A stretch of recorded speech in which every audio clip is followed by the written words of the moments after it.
medium in which They those waves interact. back of any one of your electronic devices. Well, They have to be able to not interfere. That's the law, because waves interfere with themselves. yeah, but only if there's matter which shows that interference. No, you can do it in a vacuum too. Yeah, but you still will not get cancellation of the wave and its obliteration unless there's a material to absorb the interaction. Now, when it comes to photons, they disappear because they form neutral structures with electrons and protons. They're part of the complex that goes into creating atomic material. The photons are not absorbed by an electron. They're not absorbed by the proton. They're absorbed by the neutralization of an electron and a proton. They're part of the complex. And yeah, they goes into the electric field of the universe. They go back to a baseline zero. The photon doesn't have to change speed in order to participate in structure.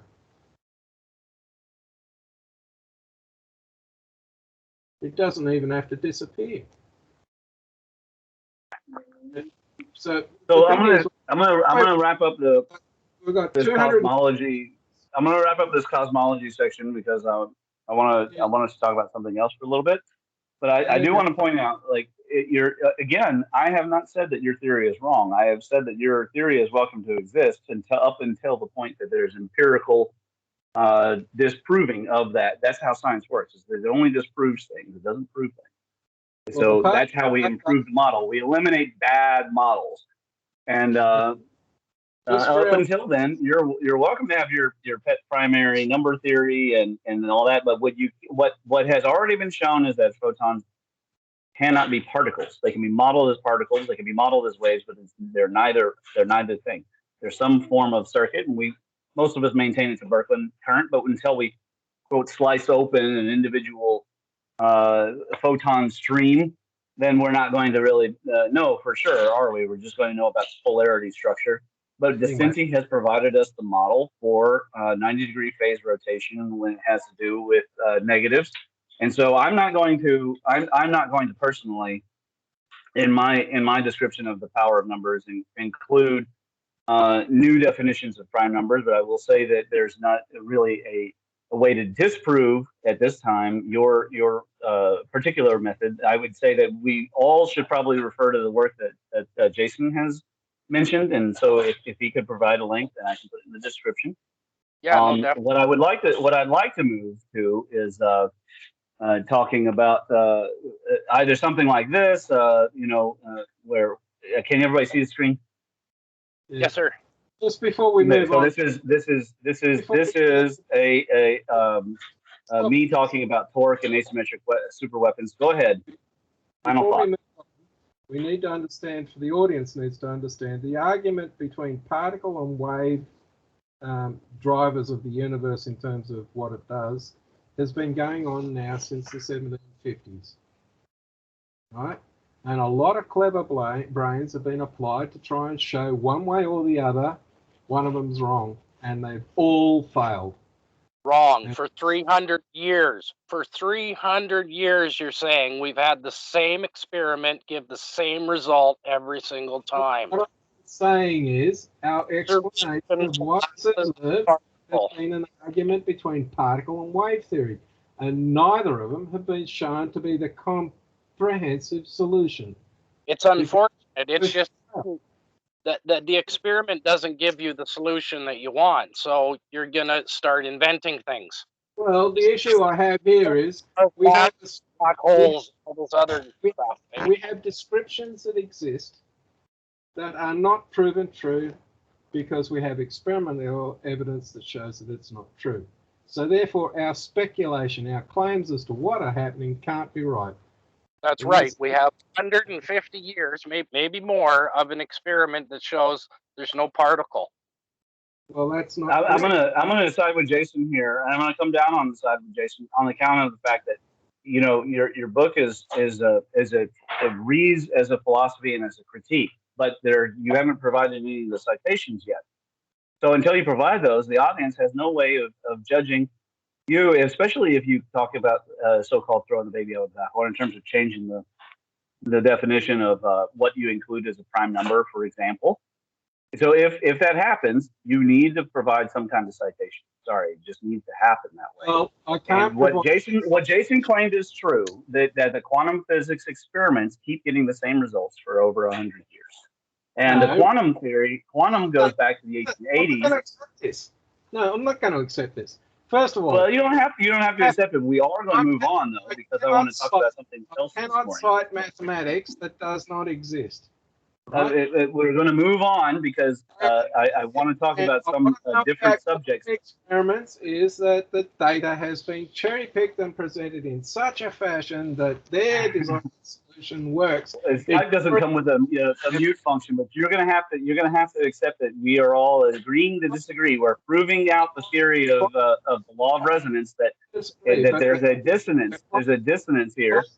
So we're going to move on to another topic. We're going to move on to another topic, and I'm sure this will come up again. I'm 100% sure. I'm as sure as the day as the sun will come up that this topic will come up again. But we've got to move on. Robert, you got to hear me. We've got to move on to another series of topics. If I hit you with my fist, was that a wave that hit you, or a? We're moving on. If you want to talk about martial arts, look here. In this new paper, I've got this beautiful demonstration of the problem of whether or not potency. This is a description talking about potency. Yeah, but it's a very interesting. Robert.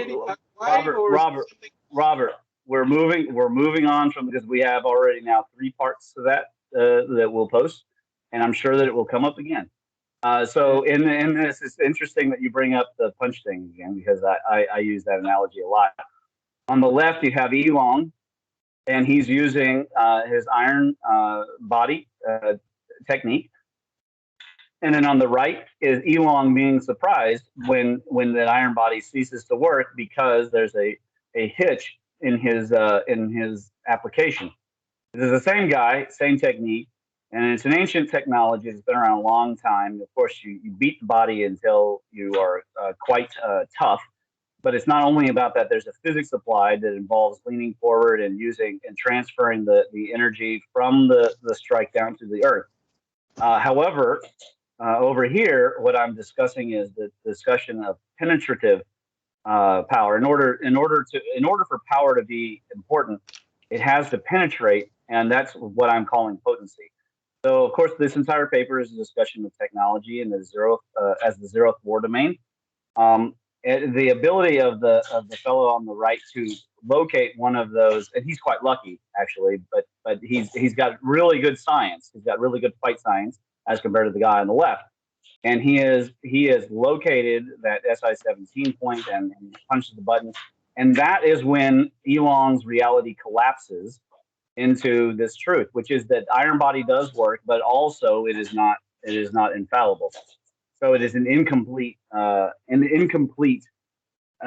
of approaching the martial art. And I'm not saying that the other guy on the right is necessarily more complete. He doesn't have the iron body training, but I am saying that to deliver power like that, you need to have some kind of potency, some way of delivering it. Now, this is all out of course, the Mims theory. That motion, I mean, it ends with a punch, but it starts at his feet. I mean, if you want to really hard, you throw with your ass. But in this case, it wasn't about hardness. This is a really important point. There's no proof that the guy on the right punches harder than the guy on the left. Okay, but what there is and this is what I'm talking about in the paper, is that you need a technology that penetrates through, because I point out that there's 2 martial arts that deal with punches. There's the iron body out of Shaolin, and then there's the absorption technique out of Sistema, where they actually let the person punch. And that actually happens in Kung Fu too, but they seem to be obsessed with it in Russia. Now, the typical response of the martial artist is to I will punch harder. Of course, then that could present a problem for the systemic guy, because the absorption could lead to organ damage. Probably does lead to organ damage anyways. But if the military encounters that kind of situation where they're trying to apply more power, and they had this with the nuclear bomb, they're trying to apply more power they may run up against this issue because of a lack of potency. And I think that there is something to be said for the alt streams in general, our lack of potency in reaching the audience and penetrating their consciousness with this electric universe or magnetic universe for that matter. Although it seems that more people responded to David LaPointe than and people like Nassim Haramein that have responded to the Thunderbolts in a positive manner. And I'm not sure why, because the Thunderbolts people have a far more complete presentation than David LaPointe could possibly have, because he's one guy. And people have responded. Well, certain people have responded very positively to Ken Wheeler. I think probably they're more like kind of fringe people, anyways. But if we're going to reach the majority of the audience, I think that we really need to develop some technologies, or take advantage of the technologies that are there to scale up our message. Is what I think is a major issue. What do you guys think? Well, nope, totally agree. Can I just make an observation? Yeah, go ahead. And the observation is this: the only thing that will convince a fanatic believer that their understanding is entirely unjustified is a total breakdown in everything they expect to happen, and they will go psychotic in the process, and they will lash out. Yeah, it's like I would agree with that, because they will tie you to a stake, and they'll stick a whole bunch of branches around you, and they will set fire to it because they cannot accept the fact that their understanding has turned to total custard. And the audience probably thinks you're being facetious, but we should point out that absolutely Velikovsky's books were burned in the 1950s. Bruno got boiled in oil because he said there was life on other planets. So the simple fact is the fanatic will never change their viewpoint. Are you familiar? Regardless of the evidence shows that they are completely wrong. Here's a less violent example, and it actually, this will be helpful, because in here is more of the. This is one of the papers I mentioned that I have. So for the audience, for example, this is the on the left here is the actual only so-called photo we've taken of a black hole, and of course the color has been added. The color has been added in order to elucidate the I think there were X-rays. And when you show this to people and you show them that there's no hole in the center, of course, then they lose it. I had a guy, he actually quit the internet or quit the Facebook or whatever for a couple months. I didn't see him because it blew his mind that they would lie to him as badly as they did. Everything they did, prior all the time is CGI images. And then we have a number of refutations. Then I go into the dark photons, and I talk about here is what I was talking about. There's an issue of the speed of light going through, but what they have done, and this is their soft response to discovering that the dark universe doesn't work, is then they invent things, and that is sort of what you're talking about, I think, on a psychological level. Because if they couldn't find what they needed, then they invent photons that don't interact with our reality, and then they invent things like negative mass. And these kinds of things are happening all the time. That's why I have the entire Dark Universe debunking series. What was the other one? The charged dark matter. They can't even find dark matter, and now they're assigning charge to it because they need charge in order to find a description that actually works. And then they couldn't find dark energy, so they started inventing new dark energy. Right? They found dark energy to be magnetism, so now it's becoming new dark energy.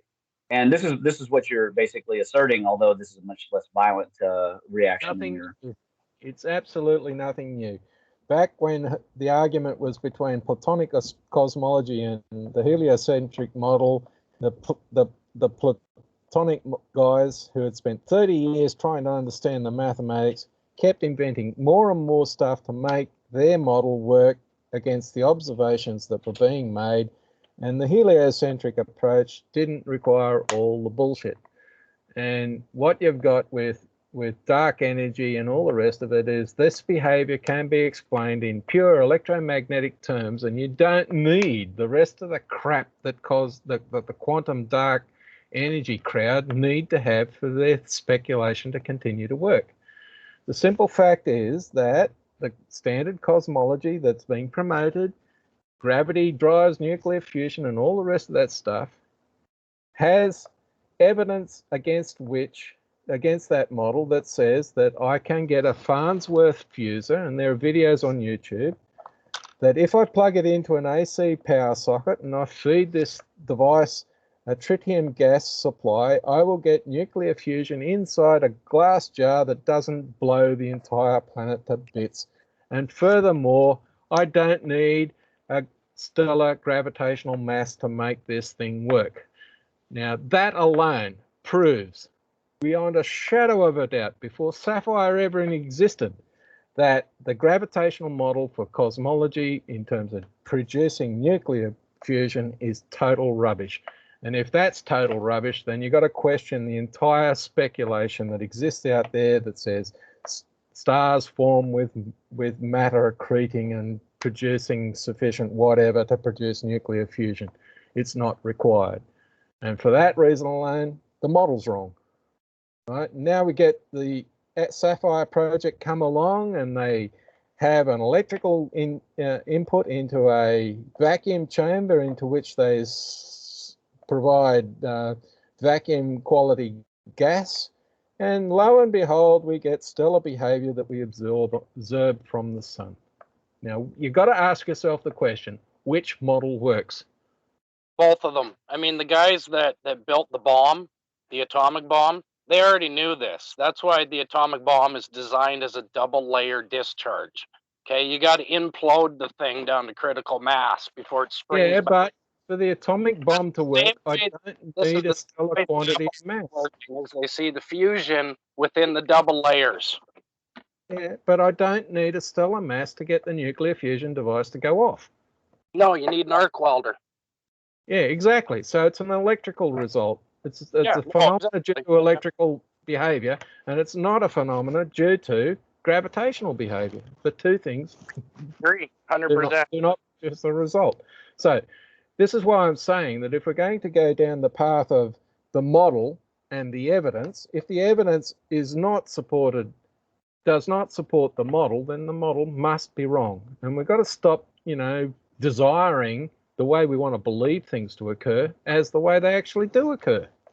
Okay. That's our problem. I think we all agree with that.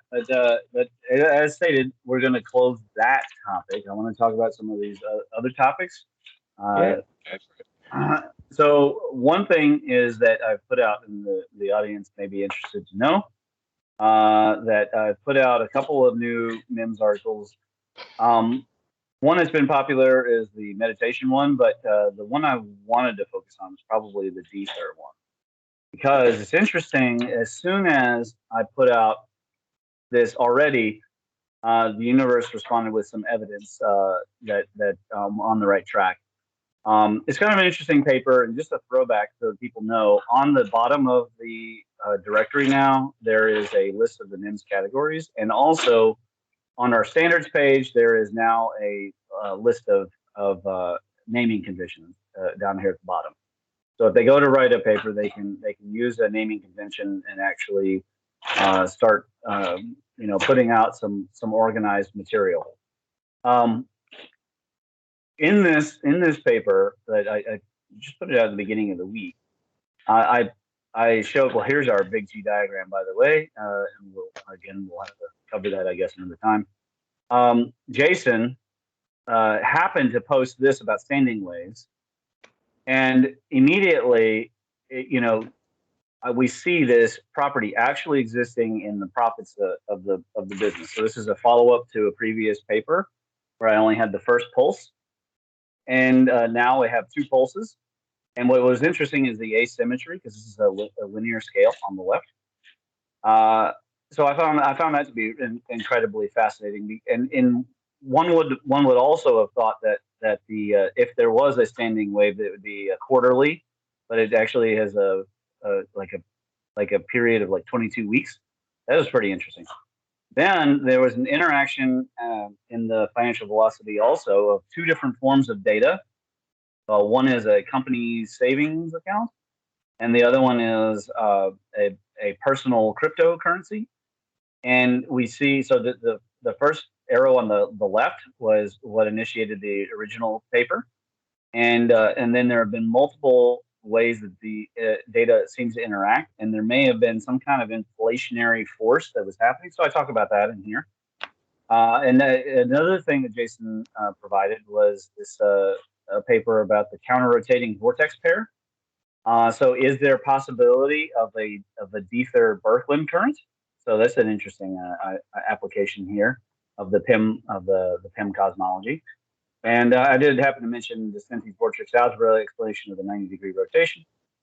And then finally getting into the using the Bitcoin futures, trying to predict the future. So starting with an analysis going all the way back to December 17th, putting in these Fibonacci spans and then making predictions. And so I stepped through that, and I have proof here that I was advising people about that all the way back on December 17th, and taking screenshots, and then stepping through. And what was really interesting is that particular day. Let me see if I find the best image. I think this one's probably the best overall. No, I'm sorry. This one, where you see that as the Bitcoin futures approached the Fibonacci spiral, when they interacted with the pressure, and it's very important to realize that each of these drawings is individually applied. So the upward channel is individually applied. The Fibonacci fan, the Fibonacci time series, and the Fibonacci spirals, they're all individually applied. And so there's an interaction with my mind. And then there's the studies, and the studies such as here you have the moving average with the ribbons, and also down here you have the Bollinger Bands. Those are algorithms that are pre-made, so they don't involve my mind. They involve someone's mind, but not my mind. And so then look at how, as the future approached this spiral and then bounced up and inside the spiral. I found that incredibly fascinating. And so this is bolstering the concept of the data ley lines. And so I put out a hypothesis that quite possibly that there is some kind of well, in this case, it'd be ethereal mechanics, where we can use gaseous, plasma, and ether physics, if we had ether physics that everyone could agree upon, to describe the behaviors of numbers. And so I want to explore this a little bit with you guys and see what you think about the concept of using gases and plasmas to describe the effect of numbers on, well, in this case, I described inflation and described money velocity. Of course, looking at potential energy, et cetera. So there is a proposal here at the last page of the thing, and I would ask for people to read it. Now, there are 6 hypotheses strewn throughout the section on the Diether, and so there's 6 whole hypotheses here, starting, and they all have a Roman numeral so that people can look. But the proposal is here as the form of conclusion. So now I'd like to open that up and see what. Can I ask a question? Go ahead. And I'm going to knock you on the head for this. What the hell is a D-ether? Data ether. Right. So you have to that would be data ether. Okay, right. Yeah, you'd have to read the intro here. Yeah, that's fine. So, I don't mind you using terms. However, in my history of doing work to build computer systems that support business processes, the first thing that knocks you on the head is jargonese. And D-ether, if it's data ether, jargonese because it's right here, the topic of data ley lines, data ether. If you're talking about, are you going to be on topic, or are you going to attack the? Yes, I'm going to be on topic. I'm about to get to the next thing. That's what I'm going to say. If the term is data ether, please call it that. Now, the model given that I am the progenitor, I will call it what I please, which is Diether. Yeah, of course, if you want to call it Diether, you can call it that if you like. But I am the pointer of the phrase. All I'm asking is that the audience, for the audience's sake, do not assume that the jargon you use is understood. And that's my experience. Well, I know it's not understood. That's why I've just gone over this proposal we're talking about. You've called it de-ether, and everybody doesn't not everybody will understand that term. Anyway, I understand that. That's why we're doing the video. Back to topic, right? You have yes, in there. Please. I would love it if you would be on topic. You have in there the aether, right? My model, my speculation, even though it might not be well understood because it's not well written, requires the aether. And one of the fundamental characteristics of the aether is that everything that expresses itself in the complex universe exists as a characteristic in the seed product that is from which all things are built. So that would mean that the data characteristics are expressed in the fundamental building blocks of the universe. And because they're present, this is where we're agreeing. Yes. they will occur and express themselves in complex systems, which is exactly what you're saying. So I have no problems with the idea that the aether structure itself drives behavior in complex systems. In fact, I didn't think you would have a problem. My question was, what do you think about modeling it with gas and plasma physics? Well, the aether is the basis building block for gas and plasma and the physics that results from it. In other words, the common basis is the same. So, you can model anything in the right dynamistic. Jason, because you got mentioned a couple times in the paper, I'd like to hear your response to the proposal.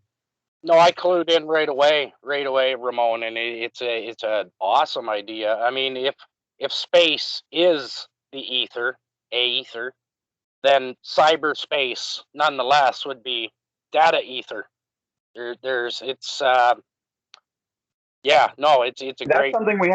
That's something we haven't resolved. Is if the spongy counter space is the ether. I maintain that they are not. That they are the 0 and the 1 in action. However, that is a different. Where did I talk about that? I think that I've not released that paper yet. I think that's in the threefold science paper. And I try to specify the difference between.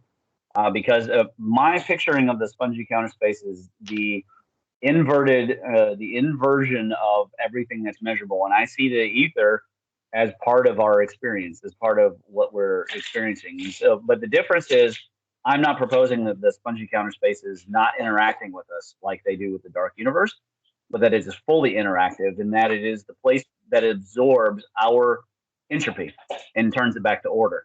Because that is in the Chinese sciences. That's called the Duiyin. And so that place of reversion is the ultimate source of energy, which of course they call the 0 point energy or the vacuum energy.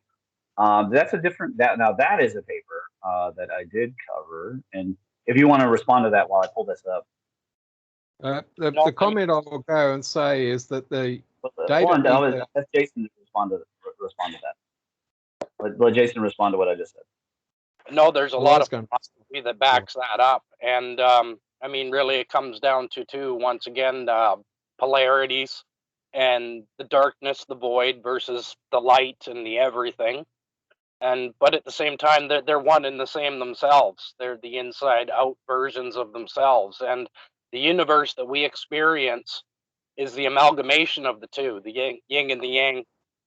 And I mean, in another, to look at it in a more biological sense, I mean, you've got Mother Nature and for lack of a better word, Father Time, and you need both of them.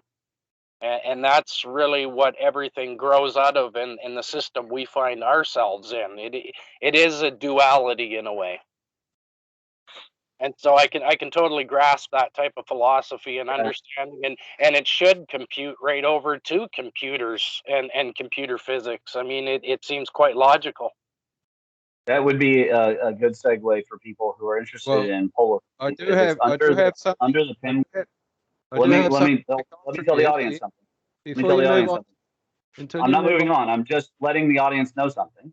Under the PIM cosmology, if they click the quantum triangle, and then you click polar complete physics, then there are some resources for people. There is the actual Tao of Physics, a link to the Sun Monkey. I could not find the PDF for the Sun Monkey, so it must be still under license. And then there's my Magnetic Universe paper. There's also Joseph Needham's Science and Civilization series, which talk about all the different Chinese sciences. So that's where people can find, if they're really interested in the yin-yang of physics, the Polar Complete Physics page would probably be where I direct people under the quantum section. Okay, go ahead, Robert. Right. What we're saying is there is an aether that gives rise to the physical universe. The cyber data aether is a construct that exists within that physical universe. And because of fractal behavior, where a generator and its rules for construction produce complex material or complex environment, that behavior will be inherited by anything that uses that generation set. And because the cyberspace is built out of physical universal constructs, it will exhibit characteristic behavior due to the fact that its constructional elements are residing in the aether. So you will see between the physical environment and the systems that are built using that physical construct, you're going to get this behavior replicated across systems. So you will see behavior in physical material, in biological systems, in sociological systems, in the cyber environment, which is claimed to be virtual, but it's not a virtual environment. It's actually a real environment. Those behaviors will be seen, and economic systems like cryptocurrency and all the rest of it will have biological response system because they are a product of a universe which has at its basis the characteristics required to build such a system.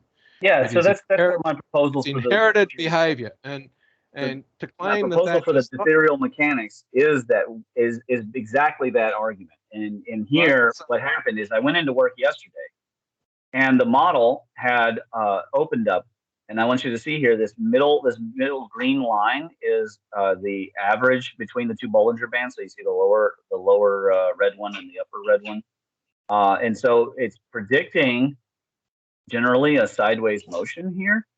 But what happened is this green line struck at the Fibonacci fan that it had previously broken out of and was riding along with, and then suddenly collapsed right back inside of that Fibonacci fan. So it's an ongoing experiment. I just want people to know it's an ongoing experiment. But I have not made the claim that for sure that numbers, that the entire realm of numbers can be modeled as a gas or plasma, and it is a nonlinear, it doesn't lie on a number line. I think that based on this discussion, I think most of us agree that it's a possibility or even a likelihood. However, I find it's fascinating because of the interaction of ether, physics, and numbers here in this lower right triangle. That there is going to be some kind of physics, I think, inside of how numbers are actually modeled. And I've not heard anybody make that argument really. If it's been made out there, people let me know that what mathematician or whoever's actually made that statement. I have seen the bifurcation of thought, like Feynman presented, between how a physicist sees things and how a mathematician sees things, and I've talked about that, and I agree with Feynman. But I've not seen anybody say that the numbers themselves can be modeled using ethereal particles, and that they will obey gas and plasma physics. I have not seen that claim.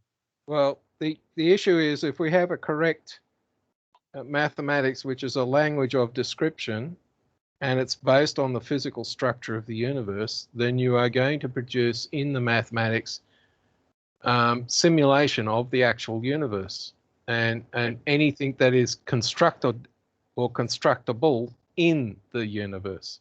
So so I don't have any issues with this. I think it's inherited behavior from the actual structure that builds us a universe. And you think it's going to be a PV equals nRT situation? So I'm going to say bluntly that that if you have the right gas or plasma environment, you will simulate in that environment behavior that isn't thought of as physical. So you're going to see biological behavior, you're going to see social behavior, you're going to see economic behaviors. Because the fundamental thing is that this stuff is coming from the thing that creates everything, and it's inherited behavior. And yes, some people, what they call emergent process. Those ideas are not new. That's the first thing I'd say. They go back thousands of years, actually. But the problem with our modern mainstream is they don't like that sort of idea because it smacks of, you know, spiritualism or whatever, and they've got no fundamental organization of how that would work in a speculation of description. And that's the reason why they object to it, because there's no, you know, rule set basically that explains this behavior in a disciplined way that they can go out and do their experiments, or that they won't accept that it's a possibility.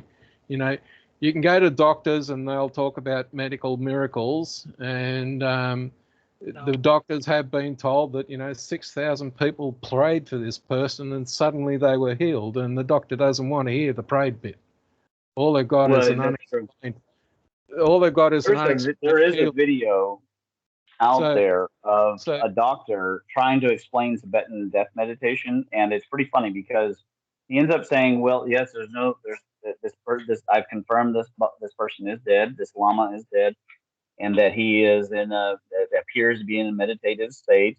His functions have ceased. All of his functions have ceased. There's no smell in the room, particularly, but."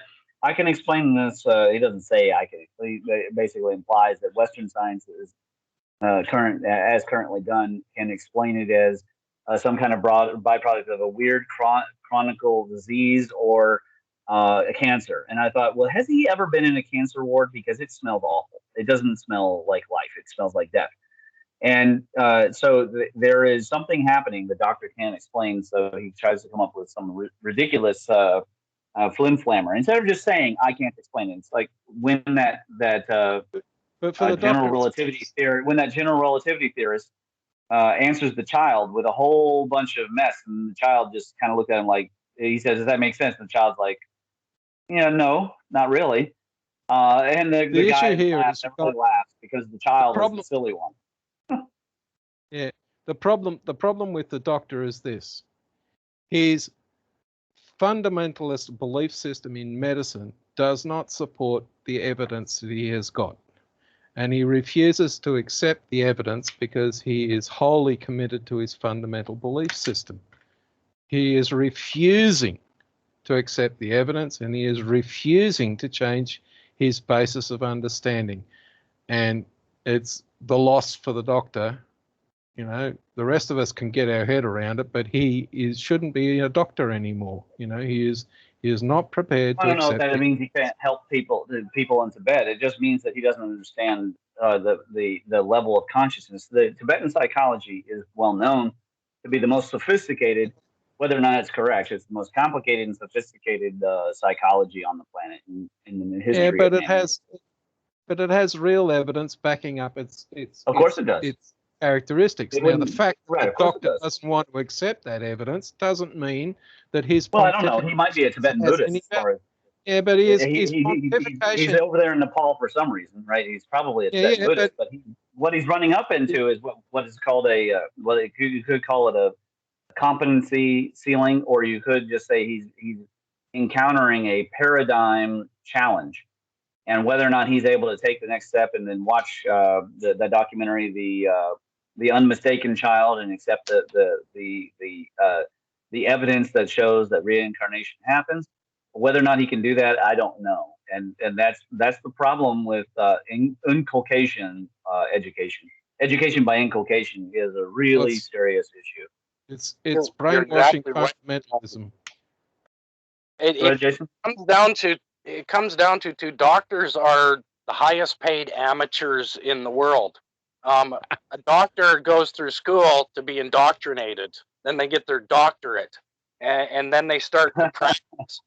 They never make it perfect, right? It's always a continual practice because, honestly, let's be honest, new data sets are always available to these guys. Something new is always coming across the medical boards, but ultimately they're always going to be amateurs. It's inherent to the profession. I mean, it's right in the language of the job. Here's something for the audience. Back in the early 1900s, when flight was being, invented and brought out into reality, the chances of you dying in an aircraft crash were equivalent to dying on the operating table. So your chances of dying due to either of those was the same. In the years that have since passed, the chances of you dying in an aircraft has reduced itself by some factor of millions. However, the chances of you dying on the operating table have not reduced by the same order of magnitude. And that should tell you something about the way medicine treats an undesirable outcome versus how aviation treats the undesirable outcome. Now, with the doctor, a person dying because of their approach is nowhere near as dramatic as 280 people dying at the same time due to a failure of technology. However, if we were to investigate the doctor failure that resulted in death, then maybe we might have changed the results of your chances of dying in the operating theatre to be 1,000,000 times less than they were, instead of the maybe 10 times less than they are. So, and the issue here is that we've got to have a system where if we're going to do trying to figure out what went wrong, then we've got to have some honesty. Now, the problem with doctors, if someone dies on the operating system, the society response to that is someone's responsible for murder and should go to jail and or pay compensation. And neither of those two outcomes are something that an individual would like to occur to themselves. So they've put in systems to prevent that outcome happening to them as a group. Well, and the big problem too with medicine in general is that there's no money in curing people. Unfortunately, the medical profession has de-evolved itself into its own economy in a way. They'd much rather treat you for life than cure anything. There's a gentleman down, I forget what, I think it's Skidmore College. He was a music professor, and this guy spent 3 years in a cancer lab. They actually found the frequency of cancer, and they figured out how to shatter it. I mean, this is Royal Rife technology, right? This isn't new, but it was a music professor that tripped back over it.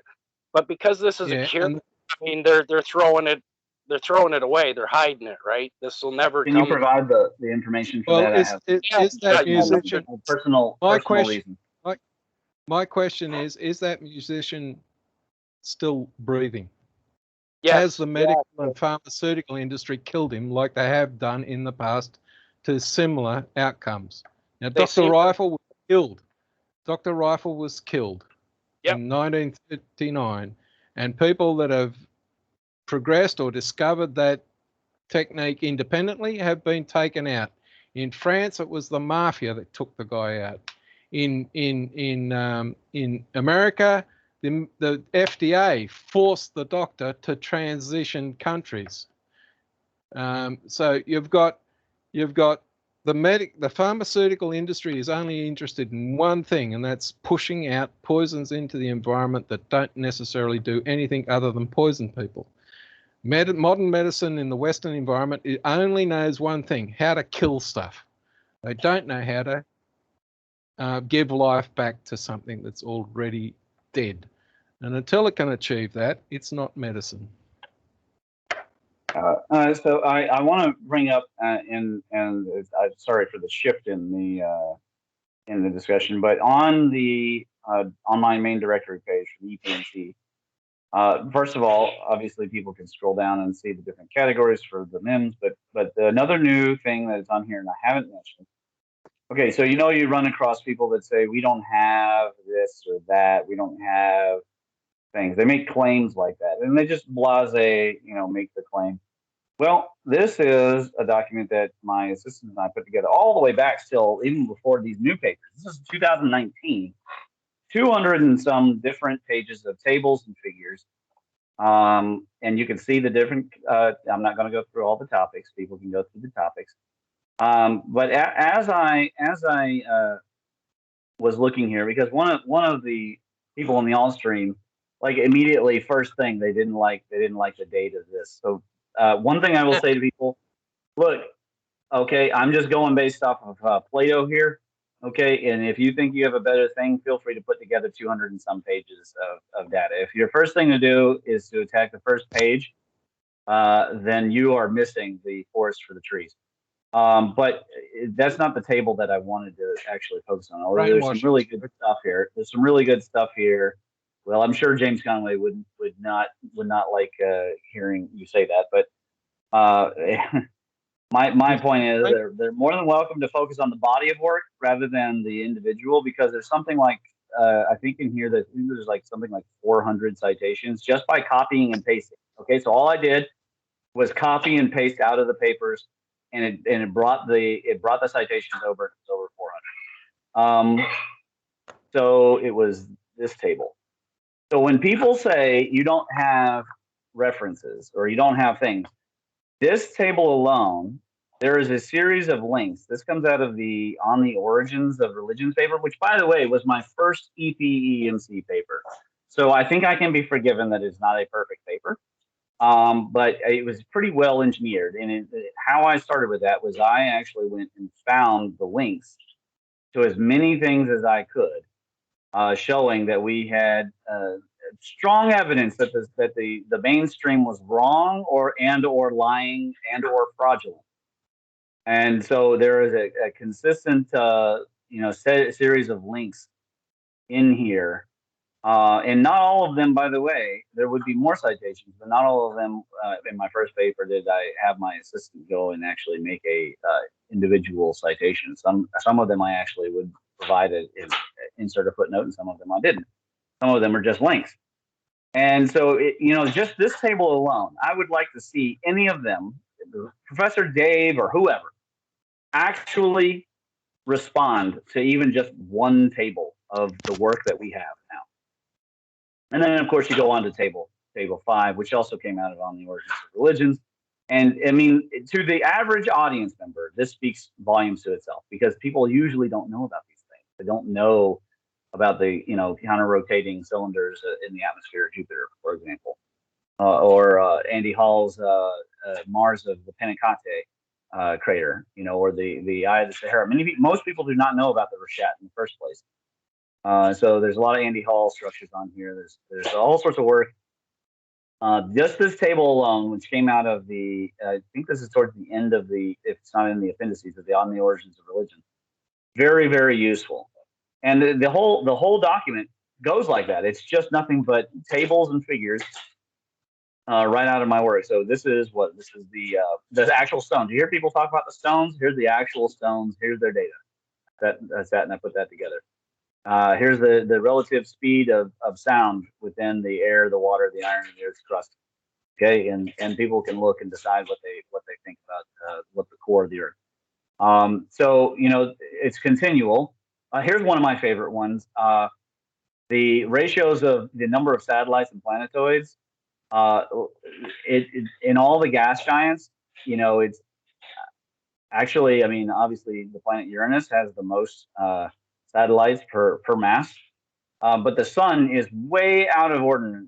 It should have a certain amount, a certain percentage, near percentage of satellites per mass, and instead it's a ridiculously low number. One of the evidences that I like to use to cite that probably the sun is a foreign species.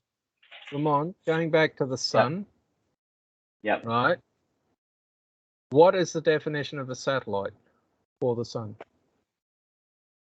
Well, I'm not including all the comets and asteroids. I'm just going to go back. I'm just going to go back to the standard definition of a satellite. A satellite is an object that orbits a central body. Correct. So if we're talking about the satellites, it's still not going to be over 1%. It's still not going to be over 1%. It's going to be every object that orbits about the sun, and that includes all the asteroids, all the planets. It's still not going to be 1%. And because the mass issue of the here sun is so much is larger. that table's talking about the number of objects, and for the sun, the number of objects is unknown. So therefore, the number cannot be entirely Fair valuable. enough. But what we're going to count up is the planets and the moons, and if the planets and the moon, and if you get a number, this is statistical. This is just statistical evidence. It's not proof. It's statistical evidence that happens to correlate with the myth, which is saying that the sun was small and got bigger, which means it approached our solar system. And you know, the key point, I made this table well before coming out with the megafauna addendum 2, right? I hadn't even, when I made this table, I hadn't even made the megafauna extinction paper in the first place.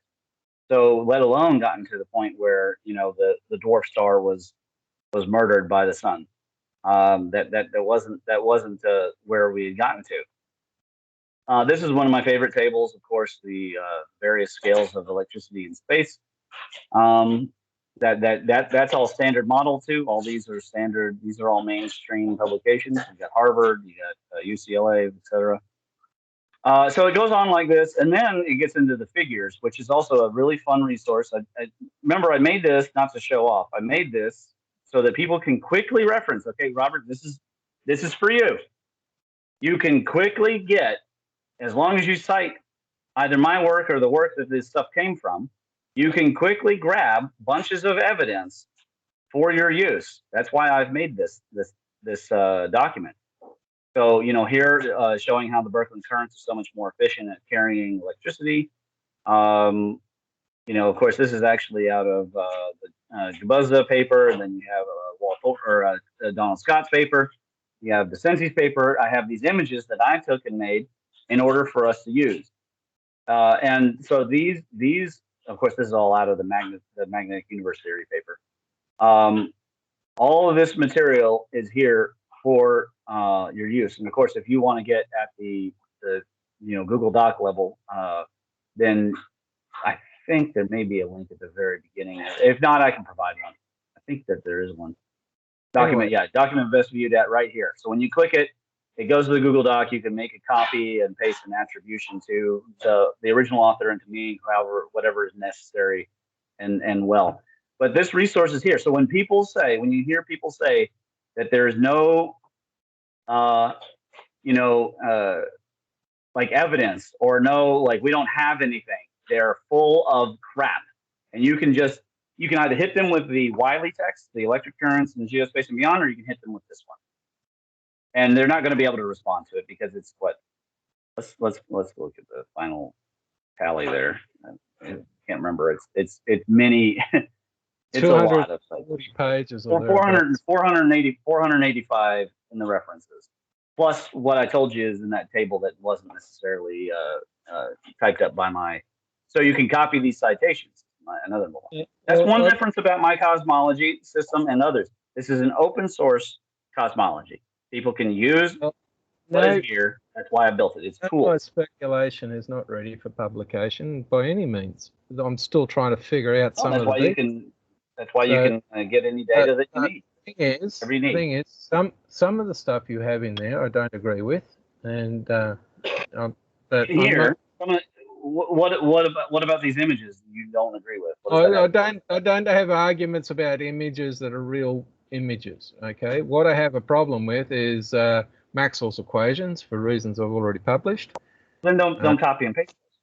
So the issue here is that, and I've said this in my speculation, if you get a given scientific paper and you read it, how many times does the person who reads it in the audience, how many times have you gone and read the citation paper and tried to get your head around why that paper was even quoted in the first place? Now, if you're not going to do it, who said the reviewer did it? Who said that the moderator of the paper did it? There is no evidence. Well, none of this has gone out to a journal. This is us. Yeah, this is us. When I'm telling you, okay, so Walt Thornhill acknowledged that I mentioned him in this paper. And what I'm telling you is that you are able. This is a gift. This is not. I'm not looking for a positive review. I'm saying criticism. Don't take this as I'm not. What I'm saying, Robert, is that I think you're missing. if you want to say, you've made the statement that myths are ignored. Here I have a tool. This tool shows that there are two solar abodes, and that the original sun had a diameter ratio of 1.23. I use this in the Uncharted X community. I didn't get kicked out. Rick Shockwave got kicked out of the Uncharted X community because he refused to not talk about the electric universe. Of course, he had choice words for Mr. Ben, whatever his face is. I don't know his last name. Davidson. I'm not able to talk about the archaeology because all of my archaeology is tied to my cosmology. And the cosmology, of course, is tied to something real, the plasma electromagnetism. So, somebody asked a question about the halo above the head. I said that it's probably conforming to the 1.23. Where do I get that information? I get it from this stele out of Egypt. And the diameter, and it shows also in this arrow C is pointing to the satellites confirmed that those are Jupiter and Saturn on here. That the diameter ratios conform within 1% of satellite measurement. This is a very important fact, and you can use that fact. Is what I'm saying. It's a gift. It's not a requirement. It is a gift. Yeah, that's fine. But what I'm not criticizing this paper, right? What I'm saying is that the general mainstream peer-reviewed papers, the material that is cited is not necessarily read by the author, the moderator, the reviewer, or the audience. And for that reason alone, I've got to ask the question, why the hell are you citing a paper that you never read or you're not going to read? It's sort of like you got to stick in a citation just because you use the word Maxwell's equations. Well, that's in a textbook, and if somebody can't be bothered to go and get a physics textbook, then maybe they shouldn't be talking about anything to do with physics. So the real issue here is that we've got to get past the bullshit factor. And the majority when a computer application writes up a whole series of papers as supposedly real, and it goes through this review process and gets published, and after that, 18 months after, the guys who did this, bot writing program software go out there and publish the fact that all these scientific review papers that's claimed to go and review things with discipline were a fraudulent group, because here's 600 papers that were made up. Okay, well, maybe to you that this page here represents incomprehensible mathematics, but Markland convection is real. And what I'm saying is, if we're going to win the ground battle, not just the propaganda battle, but the ground battle on the stage and in the video, we need tools and we need references. That's the way that they think, and that's the way most people think about how you go about science. That's all well and good, but what I'm trying to understand and describe is what I consider to be occurring, and I don't understand it. So what's the point in going away and using mathematics or processes that other people have done that don't describe what's going on? The issue I have here is, first of all, if you think that for me personally, the critical thing is better than this. If you think your philosophy is better than this person's work on Markland convections, I'm not going to say. Like, the problem I have with these papers, the Markland convention, and all the rest of these papers that are based on electrodynamic behavior, is they have a fundamental flaw in it that I know is wrong, and that is an electric field does not create a magnetic field. There is no experimental evidence that proves that statement true. Until you prove it, I'm going to side with the less. I've already proven it, right? Get me a material. The simple fact is Ampere made an assumption absent of the evidence of what actually moved on electric cells. I'm going to say this with all due respect. In the 1940s, we found out. In the 1940s, we found out what an electron characteristics were, which was a monopole constructed electric field and a dipole magnetic field.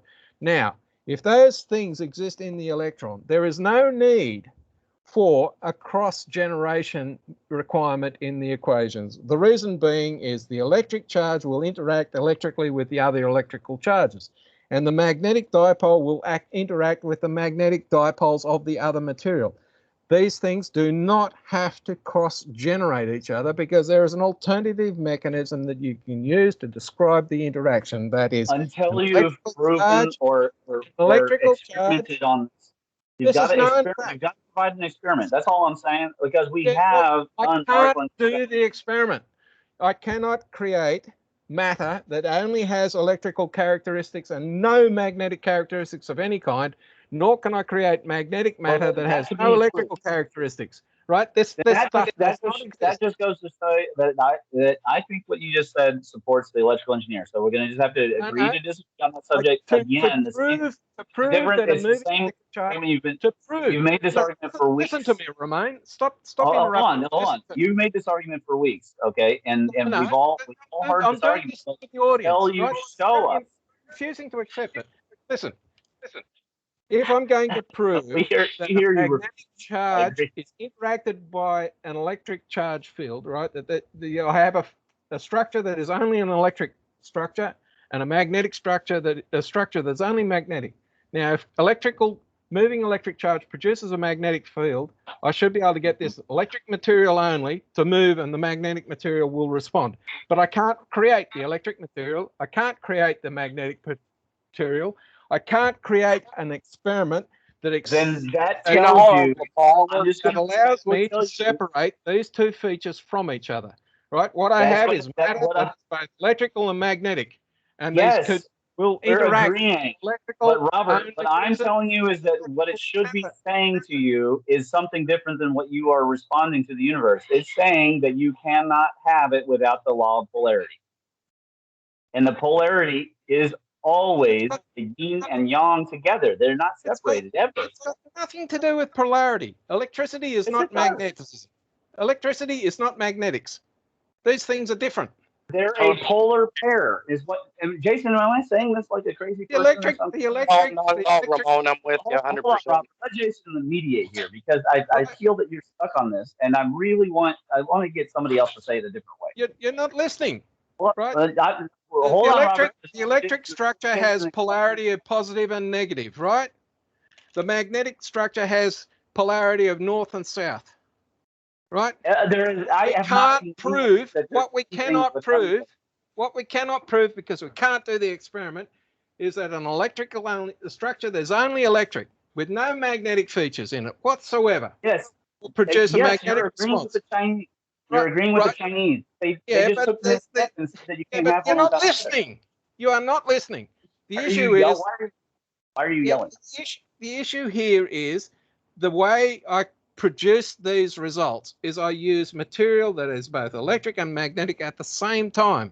What results? That interacts with material that is electric and magnetic at the same time. Let Jason mediate, because I think maybe he could help you with the relative perspective.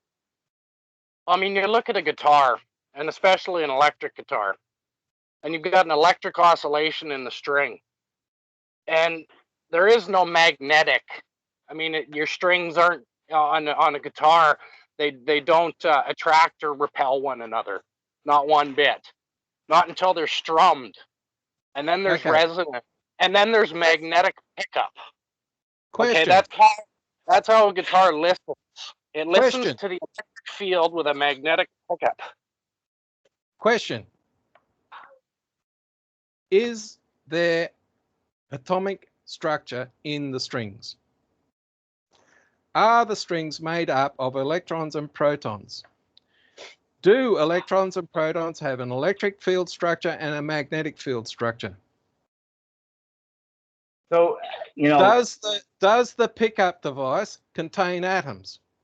Does the observer when I move the string, when I strum the string, do atoms move that have electric and magnetic properties that move? No.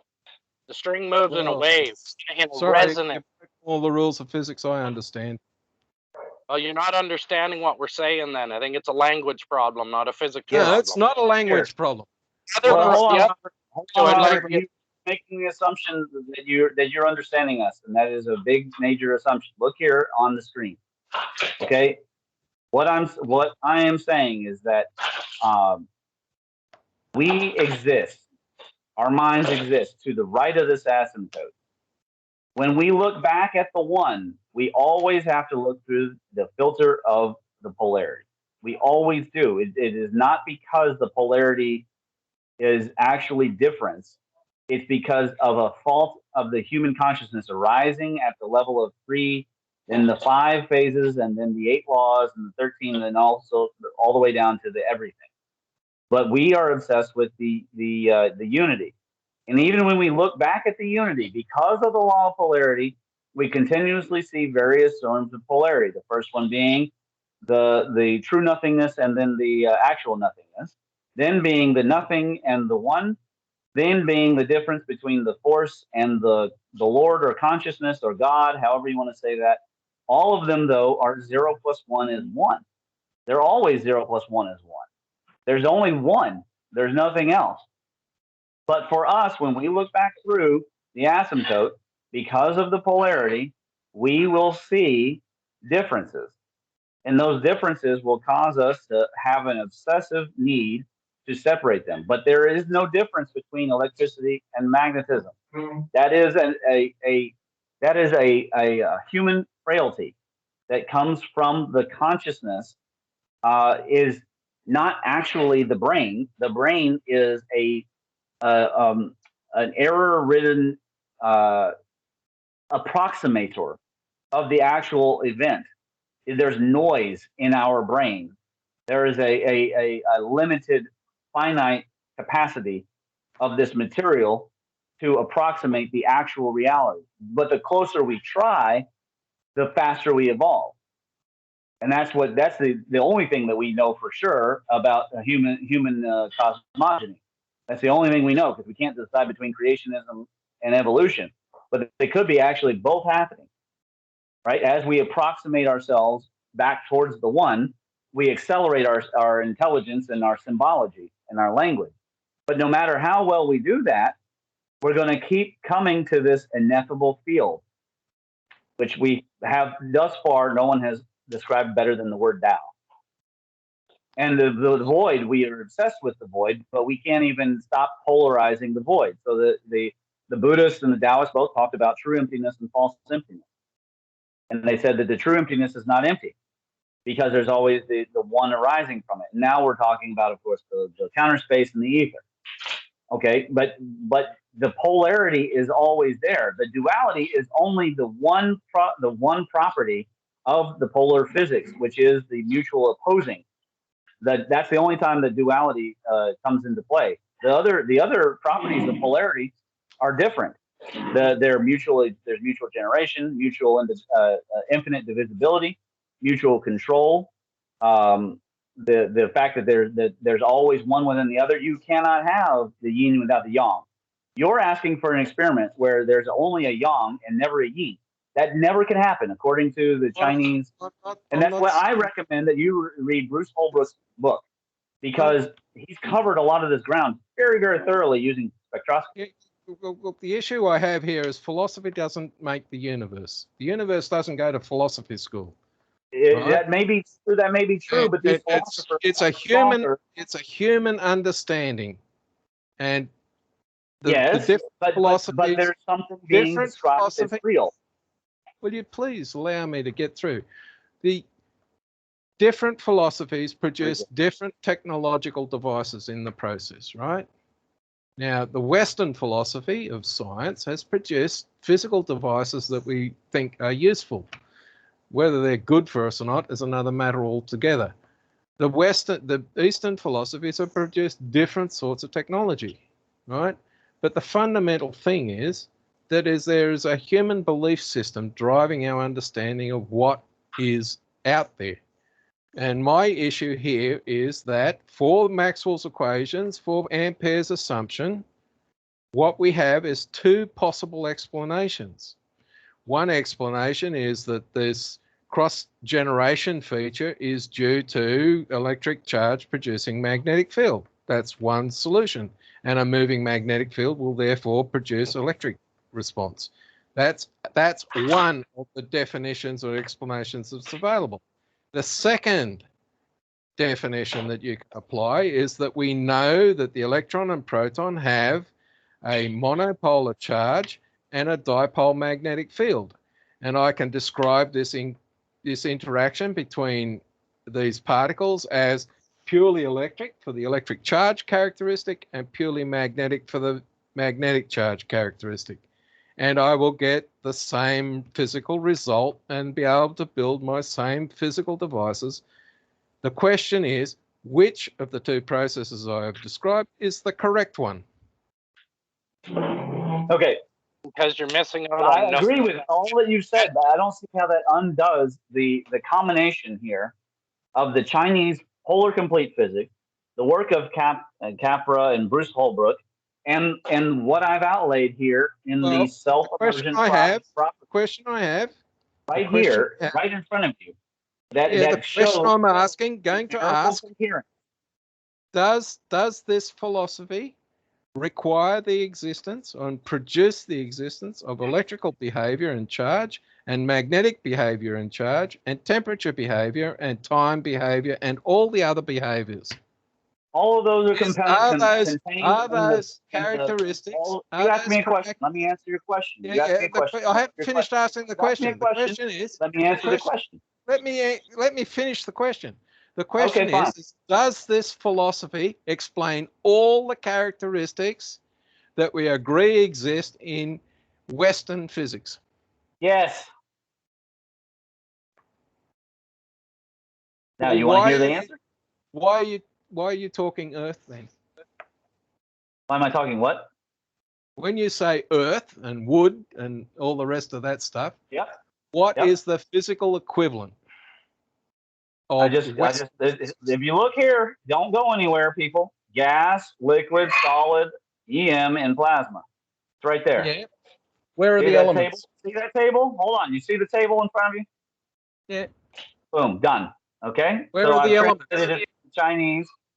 I've translated it for you for the Chinese, and also, more importantly, in table 1 in the self-consistency table, I've even color-coded it for you. Okay. Yeah, where are the elements? You can't miss it. Where are the chemical elements? I mean, are you asking where are the atoms? Is that what you're asking? In our Western system of science and technology, we have atoms and elements and isotopes. Okay. Where is that in the philosophy that you're claiming has it? Where is contained in this? You see this here? It says physics. It's in the 8 laws, and if you want to get really specific, it's in the law of conservation. Everything is contained. But the philosophy here that you're claiming to be, driving and the same, should produce the table of elements as described by Western science. It does, but it doesn't produce it. Those are contained in it. And mankind has been approximating and trying to approximate the law of conservation forever. We love gathering knowledge and data. We can't stop ourselves from doing it. Well, the question I'm going to ask is infinitely does the world consist of the Greek and other philosophies of stuff, or does the world consist of atoms arranged in certain configurations that give atoms? Hold on. You just asked a question which belies a certain level of misunderstanding. Atoms has always been a Greek philosophy. And it was Aristotle's bent to try and disprove it, and he ended up eating it later, well after he's been dead. But the atomic theory was always a philosophy, and it wasn't proved with absolute truth. You can divide an atom into different parts. Well, can I just go back to the actual ancient Greek? Are you acknowledging that it has always been a philosophy? The ancient Greek philosophy had the atom theory. Atom theory has always been. Atom theory comes out of Democritus, not out of Aristotle. But anyway, the ancient Greeks said there are the elements: air, fire, earth, water, and spirit. Yes, well, the Chinese didn't call them elements. They called them phases. They call them something different, but they're the same set. Called them phases. But what neither of those systems had is atoms made up of protons and electrons, right? That's not true. That's not true. No, they didn't. They didn't have it. No, it didn't. That's not true. The Taoists had particles. They didn't have atoms. They had particles. What are you talking about? Both India and China had particles well before They have particles, but do they have the equivalent? Did they have the equivalent of the table of elements? The Yes periodic table is just a tool. It is not even correct. It is only partially correct. That's all well and good, but my question here remains, does the philosophy have one of these tables? I don't care what they're called. Does it have one? Do you understand that this philosophy is bringing together all of those other systems and showing where that they meet and where that they agree so that we have a more accurate picture? That is the purpose of this work. Yeah, you understand that? All I'm saying is that if these philosophies are the correct approach, then the results we have in one philosophy should be reflected in the other one in a fairly comprehensive manner. They are. We've got you see this here? Right? Look here. Yeah. Look here. The modern science. Hold on. Do you want the Greek elements? Here they are in the purple. Boom. You're missing one. I'm not missing. In the Greeks, only a four element system. No, they had 5. No, the Greeks had 4 elements. The Hindus had 5, and the Chinese had 5 phases. I've studied this stuff. Right? The 5th one didn't get mentioned much. Well, what is the 5th one? The aether. Well, look at that. Look at it. It happens to be in the blue column. And it's the actual big G. So, yes, the answer is yes. You asked the question. Yeah, and but there's no what I'm saying, in these philosophies that we're talking about, the ancient ones, Jason, am I talking right here? Hold on, Robert. Am I talking right here, Jason? No, not at all. Not at all. I 100%. And I mean, I get it. The atoms themselves in the periodic table are just different levels of dielectric condensate. Everything condenses down just like steam into water. I mean, and you can keep that water will then become a solid, and everything is condensation. Did my explanation of the Fibonacci asymptote did that jive with you? Are you following with the page 7 here? And okay. Yep. And then just one more thing too, just one more thing I'd like to get back to, and the importance of the citations. And a lot of times, I mean, if you're working for the good of the universe, I mean, you got to pay your respect to the guys that taught you. I mean, it's not just an academic thing. This is also a personal, spiritual thing that you need to acknowledge where you gained your insights from. I mean, it's just a respect thing. Well, my comment on that is until mainstream properly respects the people who have discovered stuff in totality, then they do not deserve the respect. Nobody has unless you're Jesus Christ. The only person who's going to stand up here and explain to you the entire workings of the universe without a teacher is the Messiah. I mean, you're looking at Jesus. It's the actual universe. The conscious God is the one. Well, and that's what Ramon's been describing for the last hour. All I'm saying here is we have philosophies. And if they're comprehensive in their explanation of why things are the way they are, they will produce the same sort of material. Right? And what I do know is until chemistry started to become a big issue in Europe, none of the other philosophies were producing anything like what chemistry was. You had alchemy, and that's still a big thing out there. Well, right? But that is not entirely the chemistry that we're using in modern science that's produced the tools and technology we have today. It's time for you to hold on. It's time. Hold on, Jason. It's time for me to fact check him here because boom, here's where I compare all of the systems, and boom, here's where the challenging evidence is, and then boom, here are the examples of technologies that pre-existed in the West. And look here, systematic chemistry, 2,500 years before Agricola. Okay. Then the Zhou dynasty, they had systematic chemistry. They did not have a periodic table because they did not have the technology to describe it, which is why the MEMS philosophy is so big on technology, which is what the new paper is about. But there are things that pre-existed all these things in this table, and I have the citations. So here's the importance of citations. All these things pre-existed, including surgery with anesthesia, including traveling to North America. They beat us here. All these things, their philosophy, the polar complete physics does work. And it aside from, I understand that the Europeans have produced the most stuff, but the Chinese are second after the Europeans, because they didn't say these are elements. They said these are phases of existence, which means they are telling you outright, unlike the Greek system, which is a quadrant-based system, the Chinese system is telling you that this is a phase shift of one thing existing constantly. And in fact, I will bring up just the cover for the new paper. Pardon me. It'll give me 1 second. How do I do that? I think it is this guy. This diagram will cover it as. Oh no, that's not the right diagram. Well, it's a 5-phase. Hold on a second. It's a 5-phase.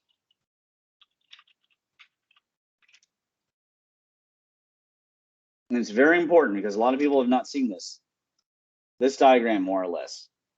It's all one energy flow. If you follow the star, it is a continuous energy flow. It's actually one thing, and that is a key underpinning to the entire MEMS fabric and in general the EPMC and all of the polar physics. Shoot, where did it go? There we go. This is one continuous flow. The spirals contained. The pentacle is assumed because I don't want to scare Christians, to be honest with you. It's all part of the one energy wave. That is the key underpinning to the entire philosophy, because the philosophy was derived out of the cosmology and not the other way around. We don't get the cosmology from the philosophy, we get the philosophy from the cosmology. That diagram is missing an arrow. Of course it's missing an arrow, but it's the arrow that it's missing.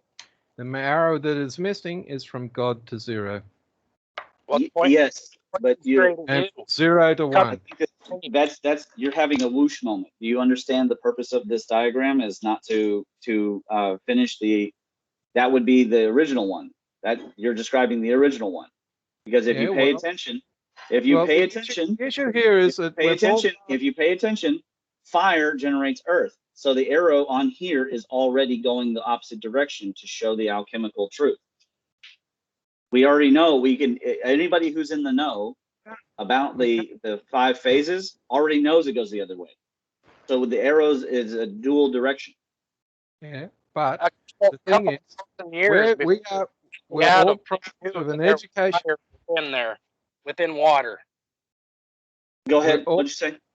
We're all products of an education system that, for a variety of reasons, has simply lied to us, right? Yes. If you went to school in the West, you did not get the teachings that are available to going to school in the East.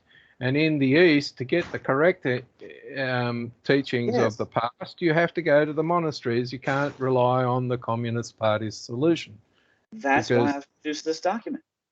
Right, but the issue here is that the education system, even inside one of these given systems, there are a group of people that are prepared to change what has been discovered and ignore it and hide it because it doesn't agree with their pet idea of how it works. This is the reason why nobody talks about Birkeland. Nobody talks about the astronomer in the 1700 who discovered Halley's Comet, I think it was, or Herschel it might have been, who described the idea of a black star, a dark star that you couldn't see anymore, right?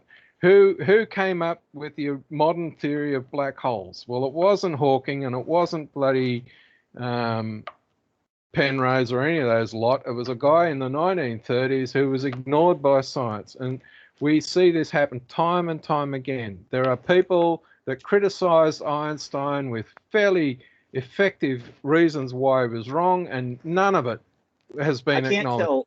I'll be honest with you. I can't tell if you're meaning to sound like you're arguing with Jason and I, or if it's just I'm not arguing. How you couch it. Okay, because I'll be straight with you. Vibrationally, it sounds like I'm not going after the speculations as being invalid because I don't like them. I'm going after the issue that is, first of all, we've got a group of people who want to lie about the truth, right? And the second thing is we have speculations that claim to explain why things behave, and we can go and do an experiment and they don't work. The experiment contradicts the explanation, and according to the science method, all we need is one evidence result that shows that the speculation is wrong, and we have to turf it out or modify it.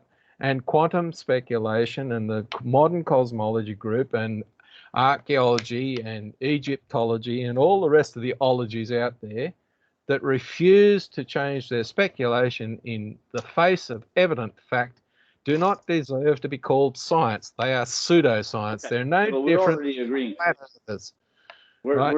We're agreeing. There's no need to lecture Jason and I and the audience. Yeah, if they're on this channel, they already agree with you. Yeah, that's okay, but not everybody is going to participate in this discussion, and it'll be the first time for some people.